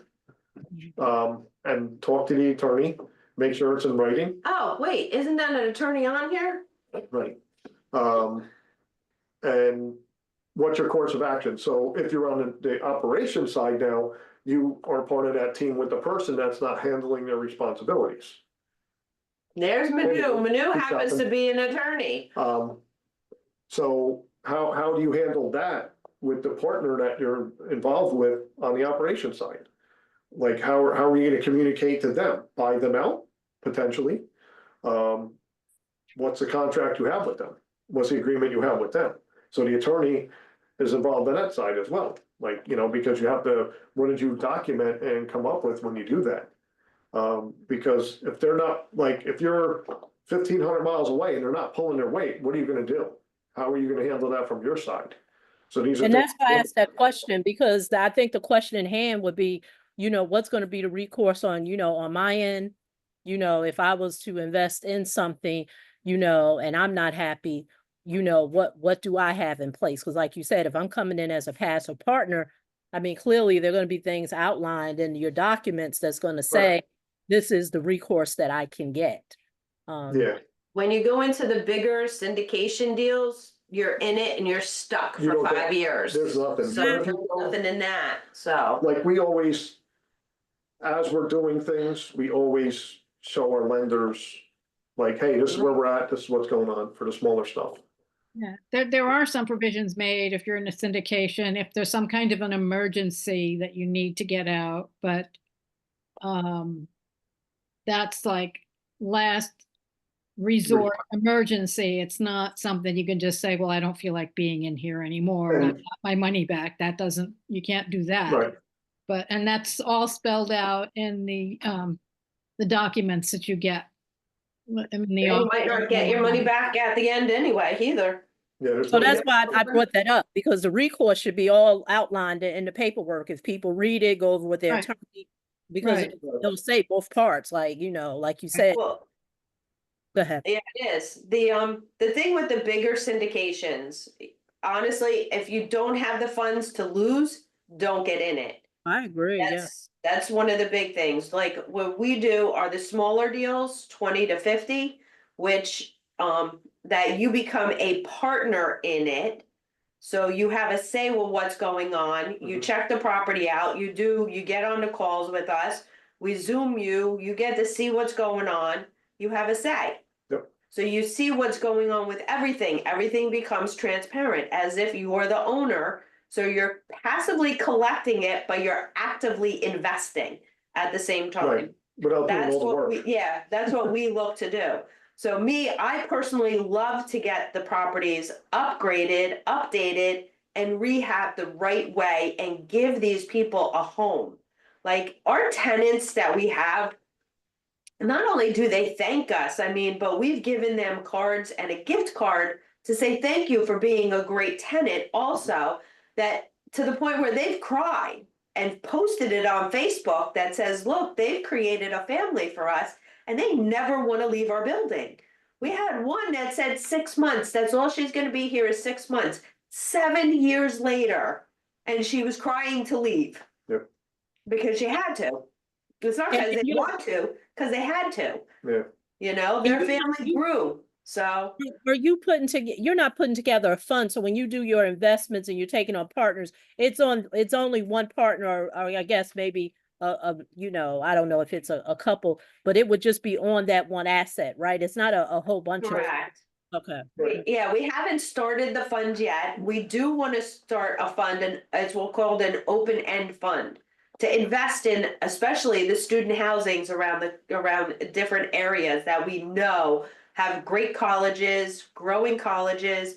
The students are influxing ability like left and right, because like we were talking about earlier, Rowan College here in Glassboro, New Jersey, they have literally, they're still building 2 huge sections, the veterinarian section, which is like major with a lot of people. And then I think it's electronics or something, More tech. technology going in. They're gonna be bringing more tech. Like we said, we put one ad in one spot and it went ballistic, the phones. It was ridiculous how many people wanted to come in. We've also had where the sports team wanted to rent out like a whole section. So there's foreign students that are coming to certain areas to do certain technology, you know, so they're coming into these colleges. So those are the ones that we're looking to do. I also found you can get grants to do homeless students. So when the students come in, they may not have enough money to pay for their housing. There's grants to help them because that's what we want to do. We want to help people have a home. Everybody deserves a home, not just a house to live in. Or an apartment. Or an apartment. We did the same thing with our Airbnbs. We created homes for the Airbnb people. So when the traveling nurses came and the flight attendants came, they felt at home. They absolutely gave us gifts all the time. So that shows that, you know, because we would give them, like, people don't know New Jersey, what are we famous for? Pork roll sandwiches. So we brought people that were from New Zealand and I forget where they were all from, but my favorite was New Zealand. She came and she loved it. She stayed for a whole month. You know, and she would absolutely loved having a pork roll sandwich and a snowball fight because she never saw those. So we did, you know, we do things with the tenants to create homes for them. That's what we like to do. So we know they stay, so the turnover rate is a lot less, which gives us an upper hand to keep. And when they leave, our tenants actually bring us other tenants and friends of theirs. So the one always said, if you have a 2-bedroom or a 3-bedroom that opens, please call me. I will come back, you know, so they give us great tenants, friends of theirs, or even part of their family to move into their apartment. So I don't even have to advertise, which cuts my marketing, like he was saying, cut your marketing expense. This is how you can do little tips and tricks to cut those expenses. If you do good to the tenants now, they treat you good later. Our apartments are still picture perfect, like as if we just finished them 10 years ago. It's crazy, but it's the truth. Yeah. That's, thanks for So, the information about the homeless grant. I didn't know that for college students. yep, Yeah, and it's funny because I don't know if Jersey gets it, but there's Tennessee gets it in Mhm. certain areas. there's- California is the big one. They get like millions. $11 of million dollars, yeah. in one college. But they in have so California. much allocated for it and only a portion of it is actually funded because nobody's applying for it. Nobody helps the students. It's like when we get the complex that we're looking to do in Tennessee, we're gonna be the ones applying for the grant for the students on their behalf. And, you know, the school is the one that, no, I don't even think the school mentioned it, somebody else did.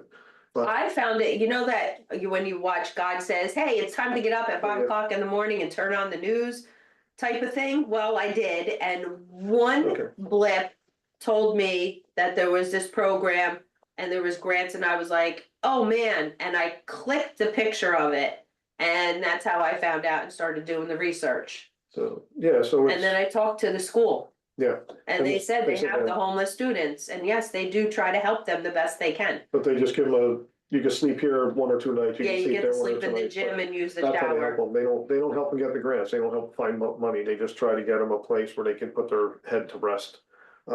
Without actually giving them a room. But, Yeah, that one college gets 11 million. All I ask is for one. Yeah. Just give me 1 million to help my students that I want in Tennessee. That's all I ask. I'm not greedy. Yeah, so it's, so basically having all the paperwork in place, having it documented. What's the expectations for each other? So if you're on the operations team, you gotta have the expectations. You gotta have the ability yourself, to take control. And be able to put your foot down and just say, listen, this is not happening this way. This is how it has to be. Have that conversation. It might get ugly, and then you gotta determine how you can exit it or how you can force that person to leave. Because they're not doing their job. If you have multiple partners, it's easier. If it's you and one other person, a little more difficult, right? So that's why it's always about when you're gonna do it, vet the people, vet the company. If you're an LP, you're limited. That's what they call limited partnership. That's usually the big syndications. What we're trying to do is take a complex, so the fund can be, like you were talking about a fund, you create the fund and then you just go and invest in things, right? The syndication is specific to a property, and you have the people operating it and the people invest in it, and that's the way it is. So what we're trying to do is kind of take it as an apartment complex, as a burst strategy. Okay. There's no passive investors, everybody's a general partner, but the people in the general partnership can be considered passive because they're not really day-to-day operations. They're collecting cash flow, but do have a say because you're getting on a call either bi-weekly or monthly to have input and feedback as to what's going on. So you're always aware of what's going on with the project, the properties, what's happening as a problem, if there's something stuck, unsure, that you can Need contribute to to the buy something conversation. or do something. The more people that put input, the better it becomes. Right, so this way you're well aware of what's going on, you're not hidden in the dark. As an LP, you have no say, you have no clue what's going on. We know what happened to the complex that we're in as LPs because we did recon. We were in the area and we said, let's go see it, so we went at night. Then we went back during the day and we said, this is never going to be the value add they said it was gonna be. It was all smoke screen and mirrors. They're not even there to rent space. We went there at 2 o'clock in the afternoon, there was nobody there to rent space. So I went there to pretend I was gonna be a renter, nobody was there. The office wasn't even Office was open. closed, couldn't even get in. I'm like, how do you expect to fill a vacancy? And then we looked at the location, which from a Zoom, you're not gonna see it. You have to actually drive there physically to see it. We did that, and I said, they're never gonna be able to get the apartment rent up to this level because of the location of where it's at. One way in is going past all single-family homes with bars on the windows and doors everywhere. Right across the street is another complex where they had a dumpster overflowing and a pile of garbage that was the size of the dumpster right next to it. And you come in the other street to an industrial zone through a Class D neighborhood to get to it. And I'm like, they're never gonna get that rents up there. The best option is to fill the vacancy, get it up to 93 to 95% vacant, occupied, and sell it off. And, the operations team is non-existent. They always have excuses. They won't talk to you. They make stories up. We have, they don't give out distribution. So that's part of us. We didn't vet them out well enough. We thought we did and did not. So our recourse right now is trying to figure out how to either force a sale or maybe take over the operation side of it. Probably gonna have to go to an attorney to figure out how to do it. Because we don't have a way. We've been trying to figure out, is there a way for us to connect with the other LPs? Oh, it's a lot of you? It's a lot of you that's involved? Yeah, this it was 100 a people, chunk of change on this one. Yeah, It's so they- 144 units. right? So, and that's why we did it, to say, let's invest in somebody else's deal to find out what to do, what not to do, what's working, what's not working. And we're seeing more of what not to do than what's working. I gotta go grab the dog. Yeah. Our dog is So 15 that- years that's part of old it that and way. can't And hold again, it. if I'm you're gonna coming, go buddy. Let's go. and partner with somebody on a deal, you gotta make sure that they are who they say they are, and they're gonna do what they say they're gonna do. And not when you get into a deal and then all of a sudden, what's going on? Well, you know, there was this problem and I just had to get it done. And it's like, but you needed to call me before you just did that. You know, you needed to discuss with me before you just did that. Or, yes, we said we were gonna do it, but if it's this, we shouldn't do it. And then they went and did it anyway. And then it's like, you know, then you're kind of being like an LP in your own deal where you're supposed to be part of the operations team. And then then you're butting heads and having problems. And it happens with big time companies. Ben and Jerry was a company where the partners, you know, the two main owners of the company had major problems. You know, there's a lot of companies that have that issue. So we always recommend to people, if you're gonna partner with anybody on a business, read the book called The Partnership Charter and go through the activities with the partner and have them do it. Because it sets your expectations up of, you know, this is what's expected of me, this is what's expected of you. This is how we're gonna handle scenarios, this is what's gonna happen. So it's a book to read, but if you're not gonna be willing to go over expectations, what everybody's role and function is in the business, and comfortable with when things go wrong because you put it all on the other person and they didn't do it right, then you gotta put that on yourself. Don't forget that too. Yeah, know, Are you- and all put down in an operating agreement. It's not just good at word of mouth and that we talked about it and discussed it and decided this. It isn't good enough. You have to have it written in an operating agreement for it to mean anything. For it to Right, well- allow you to do something. If something goes wrong, then that operating agreement spells out what you can and can't do. To an extent. So that's what we've seen. The OA only comes in a certain format with a certain number of things. And most attorneys won't stray from it too far. Because usually what you do is you have an operating agreement and then you have a buy-sell agreement, which is the next step. But even that, they really don't alter them documents too much. You would have to do it yourself. And that's why we came in, somebody recommended it to us to do the partnership charter when we created a business with multiple people. And it's a long, lengthy process, but it's a better process than just using the operating agreement and the buy-sell agreement, because I guarantee you, no matter what you do in there, you're gonna miss stuff. And then you're gonna wind up butting heads with somebody. If everything is great and it's smooth for years, you're fine. But when something goes wrong, which it usually does at some point in time, then people start pointing fingers back and forth at each other because you never had that conversation. So that's why I always say, make sure you vet the person out. What's their background? What's their experience? Where are they at right now? You know, if you're relying on them because of their experience, get in-depth information about their experience. You know, like how did you handle these situations? What happened with this scenario? And if they say they never had a problem or a failure, then they're lying.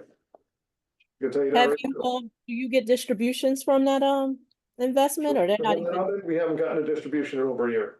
Oh, okay, wow. That's a problem, but there's nothing we can do because we're not in we're direct communication with one person of the whole operations team. And he just says, oh, I'm going away this week. Oh, I'm doing everything by myself. That's not what the paperwork showed. So that's why we gotta get an attorney involved, because I'm like, the paperwork said you're gonna handle this property this way and you're not. It said you're gonna do this and you're not. But they And also, not just the distributions that they did send were totally inaccurate and wrong. And, well, we never had we had one or two full distributions and the rest were half, and then that didn't even last a year. yeah, but they weren't even the correct halves. Right, so. They were sent incorrectly, But so that's part of, like, audit time. I mean, I'm not trying to put fear into anybody, I'm just saying, make sure you do your due diligence. The more due diligence you do, the better off you're gonna be. And when something goes wrong, you'll have it in place to handle the situation. If you're unsure of what questions to ask, there's a book called The Partnership That's what I was Charter. mentioning to him. So definitely that. read through that and ask the questions before you get into bed with So, somebody. Another thing I will And say there is, is an attorney, so you can take his Right. name, and if he wants to punch into the chat, his name and number, Manu. Manu. Um, And let us know what type of realtor, what type of attorney? what type of attorney you are. If you can, So I know everybody, it is Thanksgiving, the night for Yeah. Thanksgiving, so we do have to get moving. Yeah, so another thing I will say too is, as somebody that wants to put money into a deal or borrow money from somebody on a deal, make sure you're not using an account that has a monthly cost behind it. So in other Because- words, no HELOCs or credit Right. card type deals. Right, because when you don't get the return you're supposed to, because things go wrong in real estate, it's an investment like any other strategy. Then you gotta foot the bill out of your pocket, and if you're not able to do that, that becomes a problem for you or that person. So like, we've had that where people lent us money on a deal and they were like, oh yeah, it's coming from my IRA, and then all of a sudden it's coming from some other account. I'm like, whoa, what, you didn't tell me that. You know, I'm late on the payment or something happened. The payment didn't get there because there was an issue and now you had to foot the bill, and it's like, no big, we'll get the money, it's not a problem, but it puts more pressure on both sides for that to happen, and if they're gonna do it, you need to disclose where it's coming from. A lot of people won't ask that, where are your funds coming from? Because I will not do that, because no matter how good I make a deal, if something goes bad, then if I can't produce the returns to you, which I've never had done, and I will always make sure you get your money, but there are people that don't do that. And they don't care, because it's like, I've had people say, I gotta get my money though. And it's like, yeah, but your investors are getting money. It's like, well, that's not my problem. It's like, yes, it is. You're the investor. You're the one that put this deal together. So that's what I mean. You gotta make sure the person you're dealing with is who they say they are. Cause a lot of people will have smoke and mirrors, and this year coming up is going to be a big downfall in the commercial market space, because there's a lot of, Trump got in, but all the foreclosures are gonna start to proceed now. So you're gonna see a lot of that happening. And all these syndicators that failed is Yeah. starting to fruition. Wow, yeah. The banks have been holding off, but now they're gonna start pushing forward with them. And it's gonna start to happen. I mean, we've seen it last year where two big operators went under, where you're talking thousands of doors they had to hand over to the bank or the lender. And then the lender had to go, now I gotta try and hand these out to other people to get my money, because you're talking hundreds of millions of dollars was sitting there not doing anything, and they're not an investor, they're just a lender. So, and it happens, it does happen, and you know, it's like, you put your money in stocks, it was good until last week, then all of a sudden it tanked. Now you lost your money, right? So never put your investment into something where you're gonna be making monthly payments from where you borrowed the funds. And make sure if somebody's giving you money, they don't do that either, because if it goes south, then somebody's gotta somehow make do. And if that person's living off that money, or they have to take the money they're living off to cover that account, then there's a problem. So you wanna make sure that that's not the case. But I think we've taken up enough time for everybody. Does Do you anybody have any other questions? questions?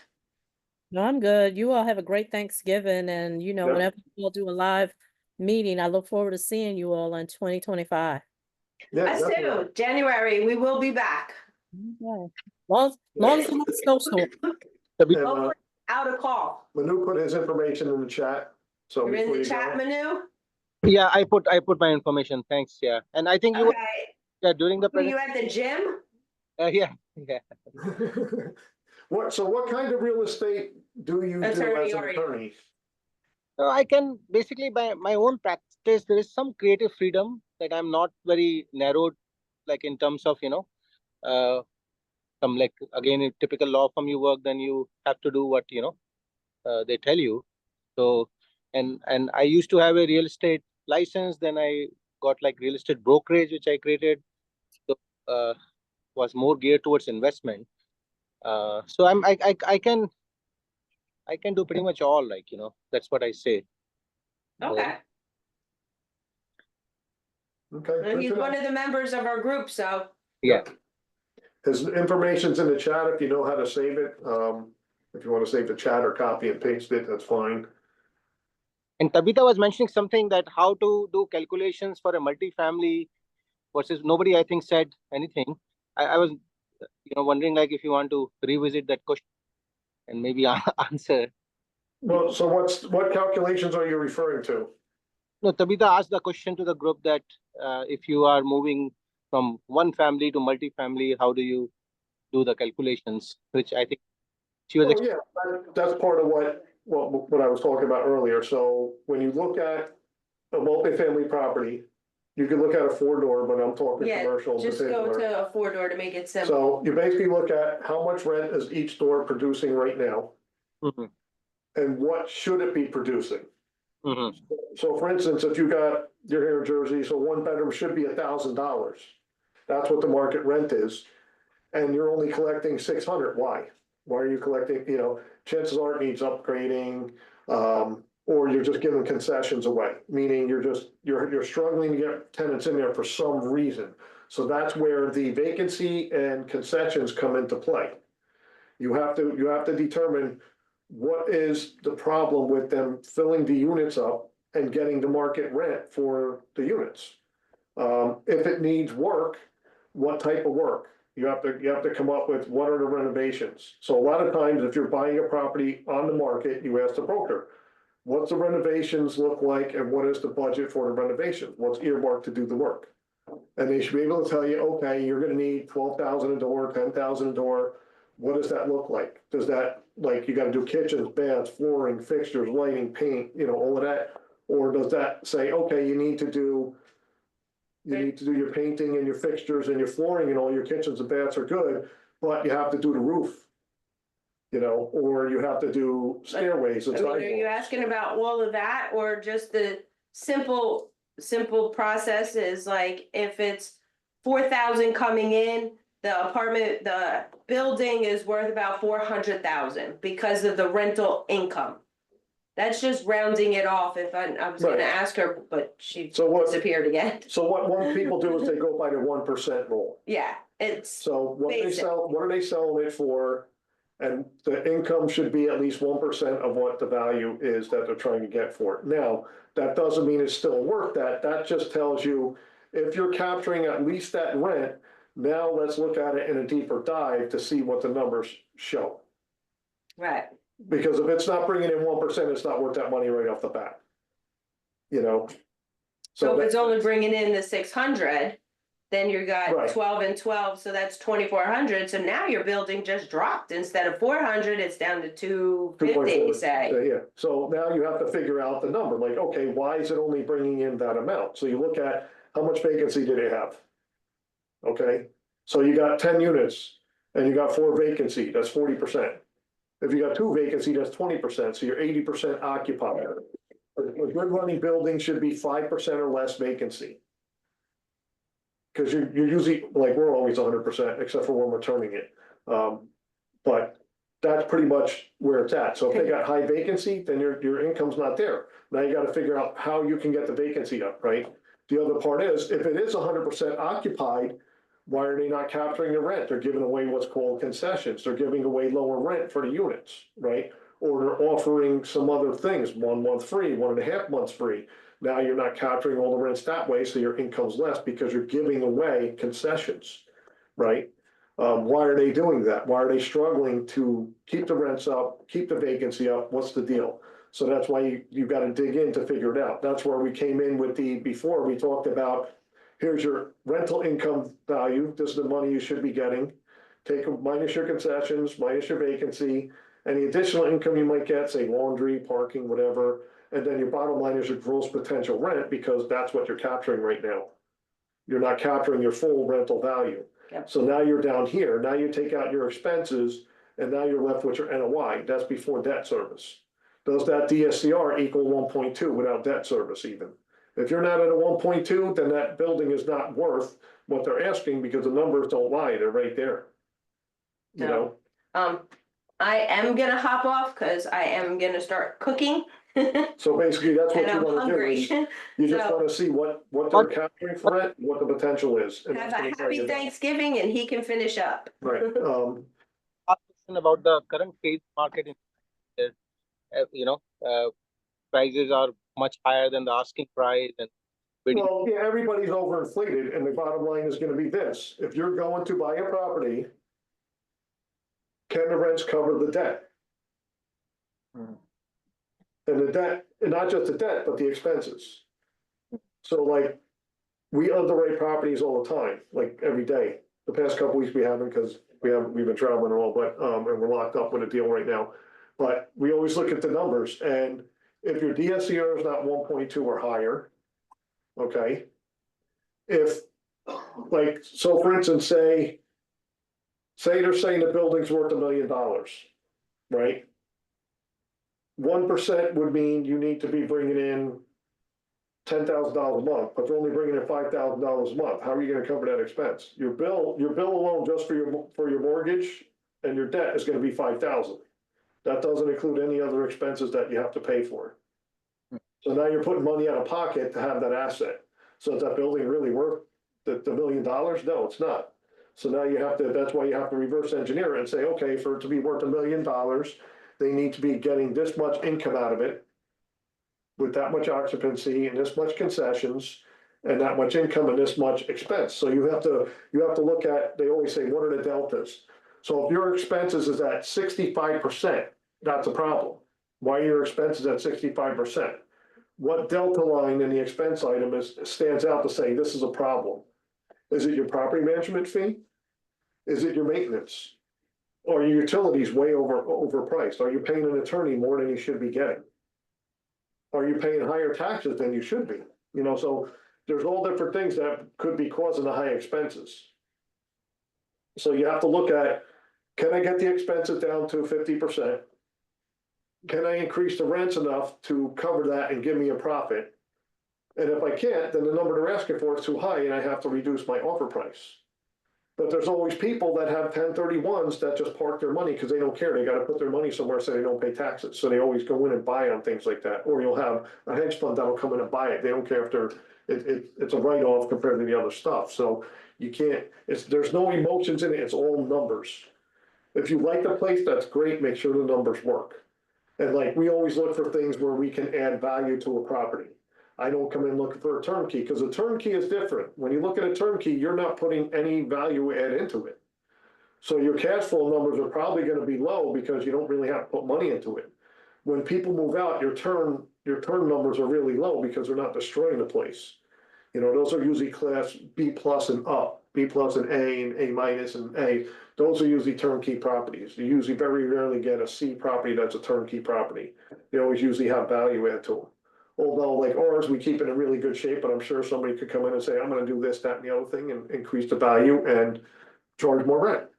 We also undercharge our tenants because we don't have amenities, so that's another issue. If you don't have amenities compared to somebody else, you can't charge the same amount of rent.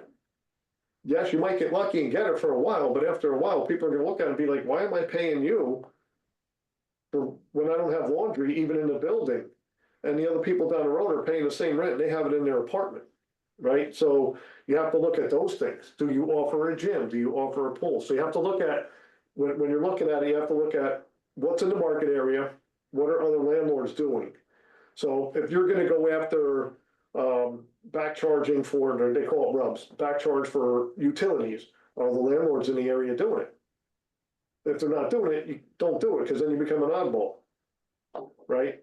If your rents are low enough and justify you being able to do it and still keep them less than what they would pay somewhere else, then that's okay, because you're like, hey, listen, I don't have all the amenities they have, but you're also paying way lower rents. So there's also that thing there, but you basically just gotta look at how much rent are they getting right now?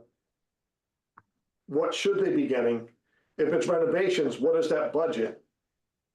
How long is it gonna take me to get that work completed so that I can start charging that increased rent to get it to market rent? So that'll create the value add play, so you get the income out of it. Then at that point, you can refinance it or sell it for a profit or get more equity in your pocket and then cash flow. And the thing is with commercial is you have more doors to do that with than with residential, where you're limited to 1 to 4 doors. Commercial, you can have 5 doors, you can have 25 doors, you can have 1,000 doors.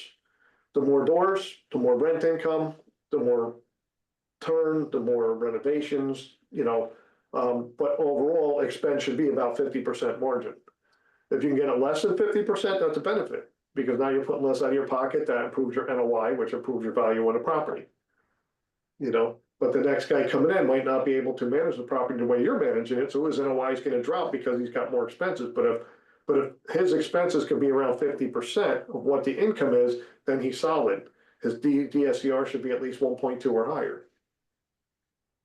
So that's how you calculate your numbers. You know, if you got 5 units and everybody's paying 600, but they should be paying 1,000, you're losing 400 a month per door, which is an average of 2,500 bucks a month on a 5 unit apartment, right? So now you can capture that $2,500 increase in your pocket in the value of the property. But how? That's the question. How? Why is it happening? And what do you need to do to get that 2,500 recapture? You know, or the numbers they're telling you in their expenses, which are always fibbed. You know, that's part of the due diligence process. When you go under contract, you get a due diligence period. Residential, you usually get 10 days, right? They usually give you 10 days to look at things.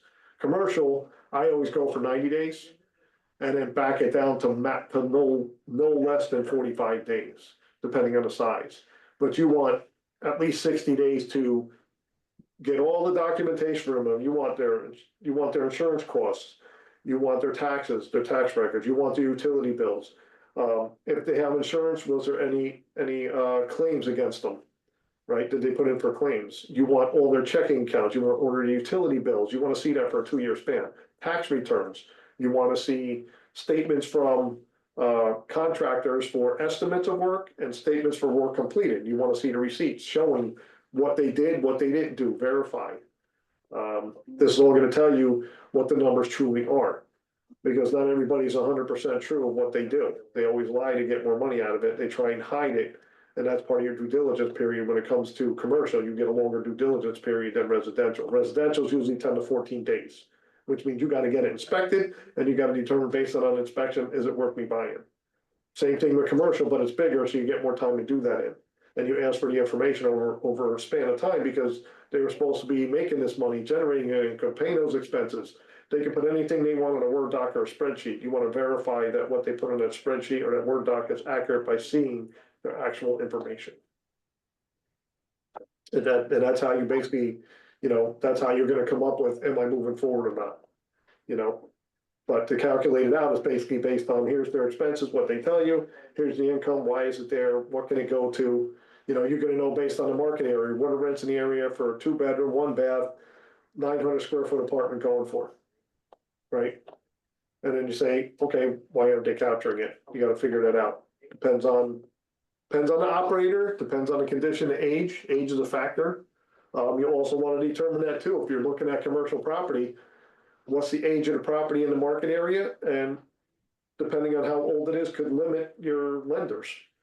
Older the property could be less lender ability, because the building's older, so they feel there's more internal problems like water supply lines, sewer lines in the walls, electric in the walls. They figure it's probably the original stuff and it's going to wind up being a major issue. So, you know, that's something that you have to incorporate into your renovation budget and into your questions to the seller. You know, a lot of times they'll say, oh, the plumbing's good. Yeah, everything in the units are PVC. What about the wall? We didn't touch that. Great. It's a 6-year-old building. How long are the pipes are going to last if they're not already leaking in the walls? So, you know, so it's all trying to calculate it out. But the basic thing is do the 1% rule. See what they're showing you is it 1% of what they're asking. And if it is, then do the deeper dive on what the income is, where it can be, what amenities do they have, what their expenses are, what their vacancy rate is, what their concessions are. Can you generate any additional income that they're not doing? And then go from there to get your true value of the property to determine if it's worth it. You know? So we'll have to do another session on underwriting, because that's where all the numbers are really dug into deeper. You do a deep dive on the numbers where you do an underwriting session, which takes time, because that's where we have the spreadsheets. That's where we show you the numbers. We did that last year where we didn't have a spreadsheet, but we put it up on a whiteboard and a Post-it and said, here, we handed it out to everybody, the spreadsheet copies, and said, find the anomalies in this deal. What would you do for this deal? So we'll probably do another session this year coming up on underwriting and go through a deal that way, do a deep dive on a deal to show you the numbers and how to calculate values and expenses and the DSCR and what the value add play is, what the value is going to be after you're done with the renovations, and increasing the rents and decreasing the expenses. So the funny thing is like you can look at a property, right? And right now it has 65% expenses. And put the money into it and all of that and look at it and go, holy crap, I'm paying more in expenses after I'm done than before, but my expense ratio is only 51%. Right? You're paying out more expenses now, but that's because you're capturing more rent. You lowered the vacancy, you lowered the concessions, you got the increase in rent there. So that's why, yes, your expenses are higher, but they're only 50% of what you're now bringing in. Compared to before, where they were bringing in this and their expenses are right here, you're spreading it this way.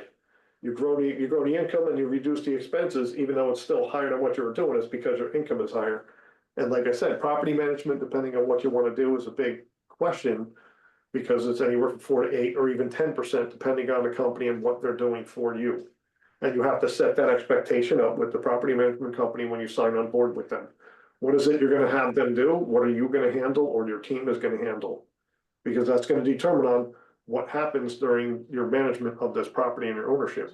You know, you can always adjust it and change with them, give them more work, take things away. But you wanna set the expectations up between each other up front. Don't set something up and then say, but you're not doing this. That's not what you told us you wanted us to do. You know, so that's part of understanding, you know, why things are working out the way they are. You know, you want to set expectations up all the time. Mhm. So I hope that answered your question. Like I said, we'll have to do an underwriting session because that's where the numbers, we dig deep into the numbers to show everybody how you actually calculate everything out. And you'll see it physically on the screen. This is just a overview of how to transition and how to look at a transition. You know, when you look at a single family, it is what it is. I'm buying it at 150, I gotta put in 75, I sell it at 350, you know? So then I make my profit. Commercial property is not the same. You're not, like, we don't go after it to flip it, we go after it to keep it. You know, so a little bit different, but you gotta calculate all the same thing out. Here's your rental income, here's your expenses, here's your vacancy rate, which isn't part of your residential side. You really don't have that. And the concessions, you're really not giving away rents on the residential side, a little bit different. You rent out a whole house, you're talking about a little bit different of a concept. You know, if you got a 4-unit building, the apartments are generally bigger than an apartment building. You know, because you usually have a bigger square footage building to deal with in residential than apartment complex buildings. You know.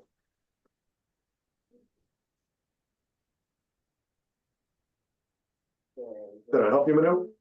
Yes, it's good, good to. Good. Glad I answered. It's not really, I mean, it could be a simple answer, but then you still wouldn't get the proper information. And maybe what I gave you is a little bit too much, but that's fine. We can cover it on another session of, like I said, when we do underwriting or actually doing a deep dive on a deal or something. We'll bring that up and put that on the screen. So. You got anything else, Angela, before we drop off?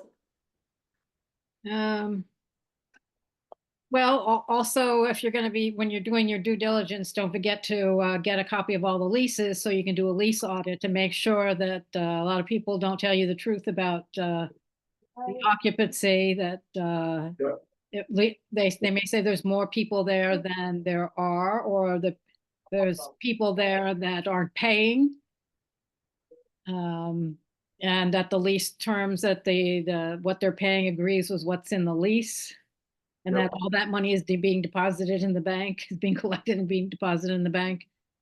Right. That's all a part of numbers and due diligence for. Yeah, that's all part of the due diligence. It's also different because, and it should be done on residential side, each tenant should be paying security.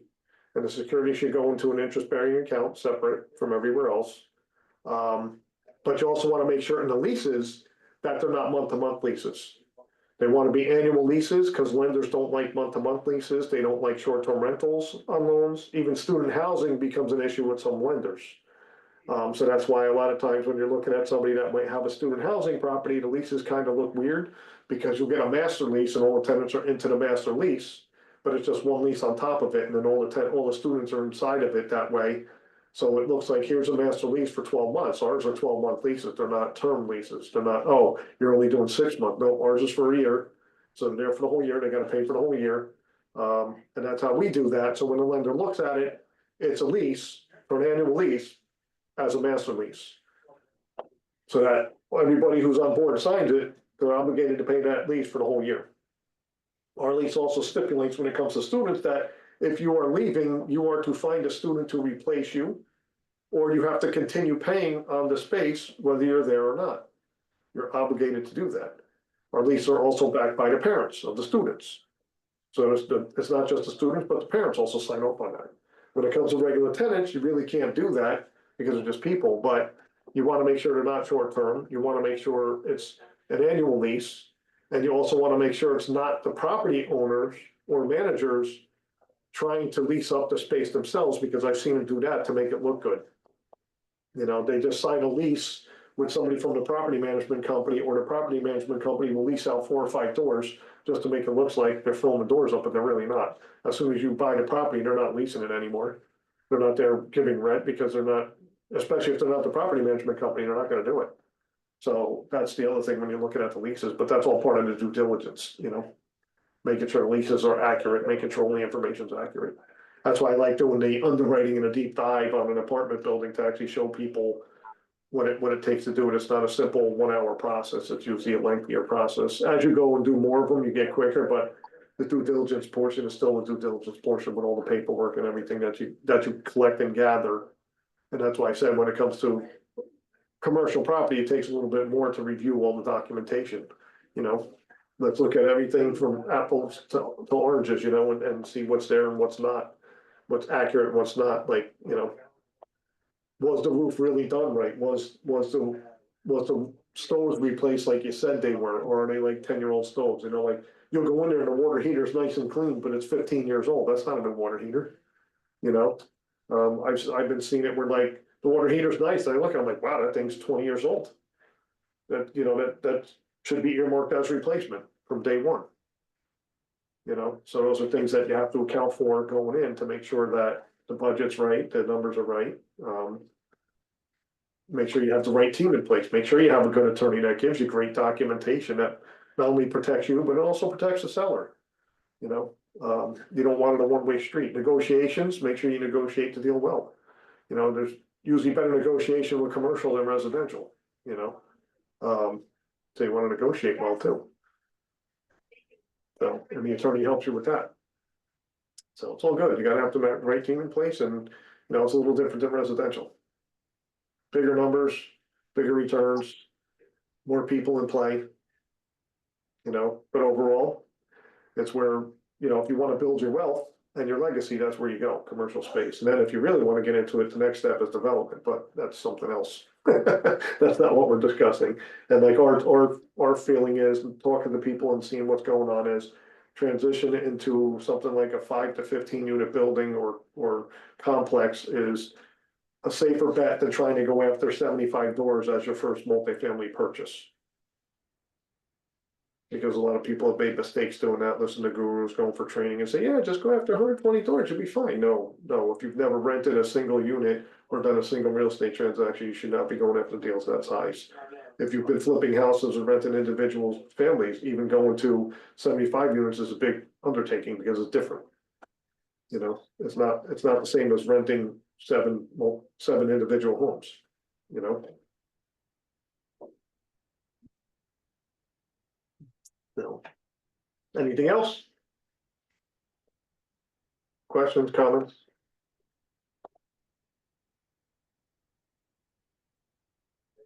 All right, going once, going twice, sold.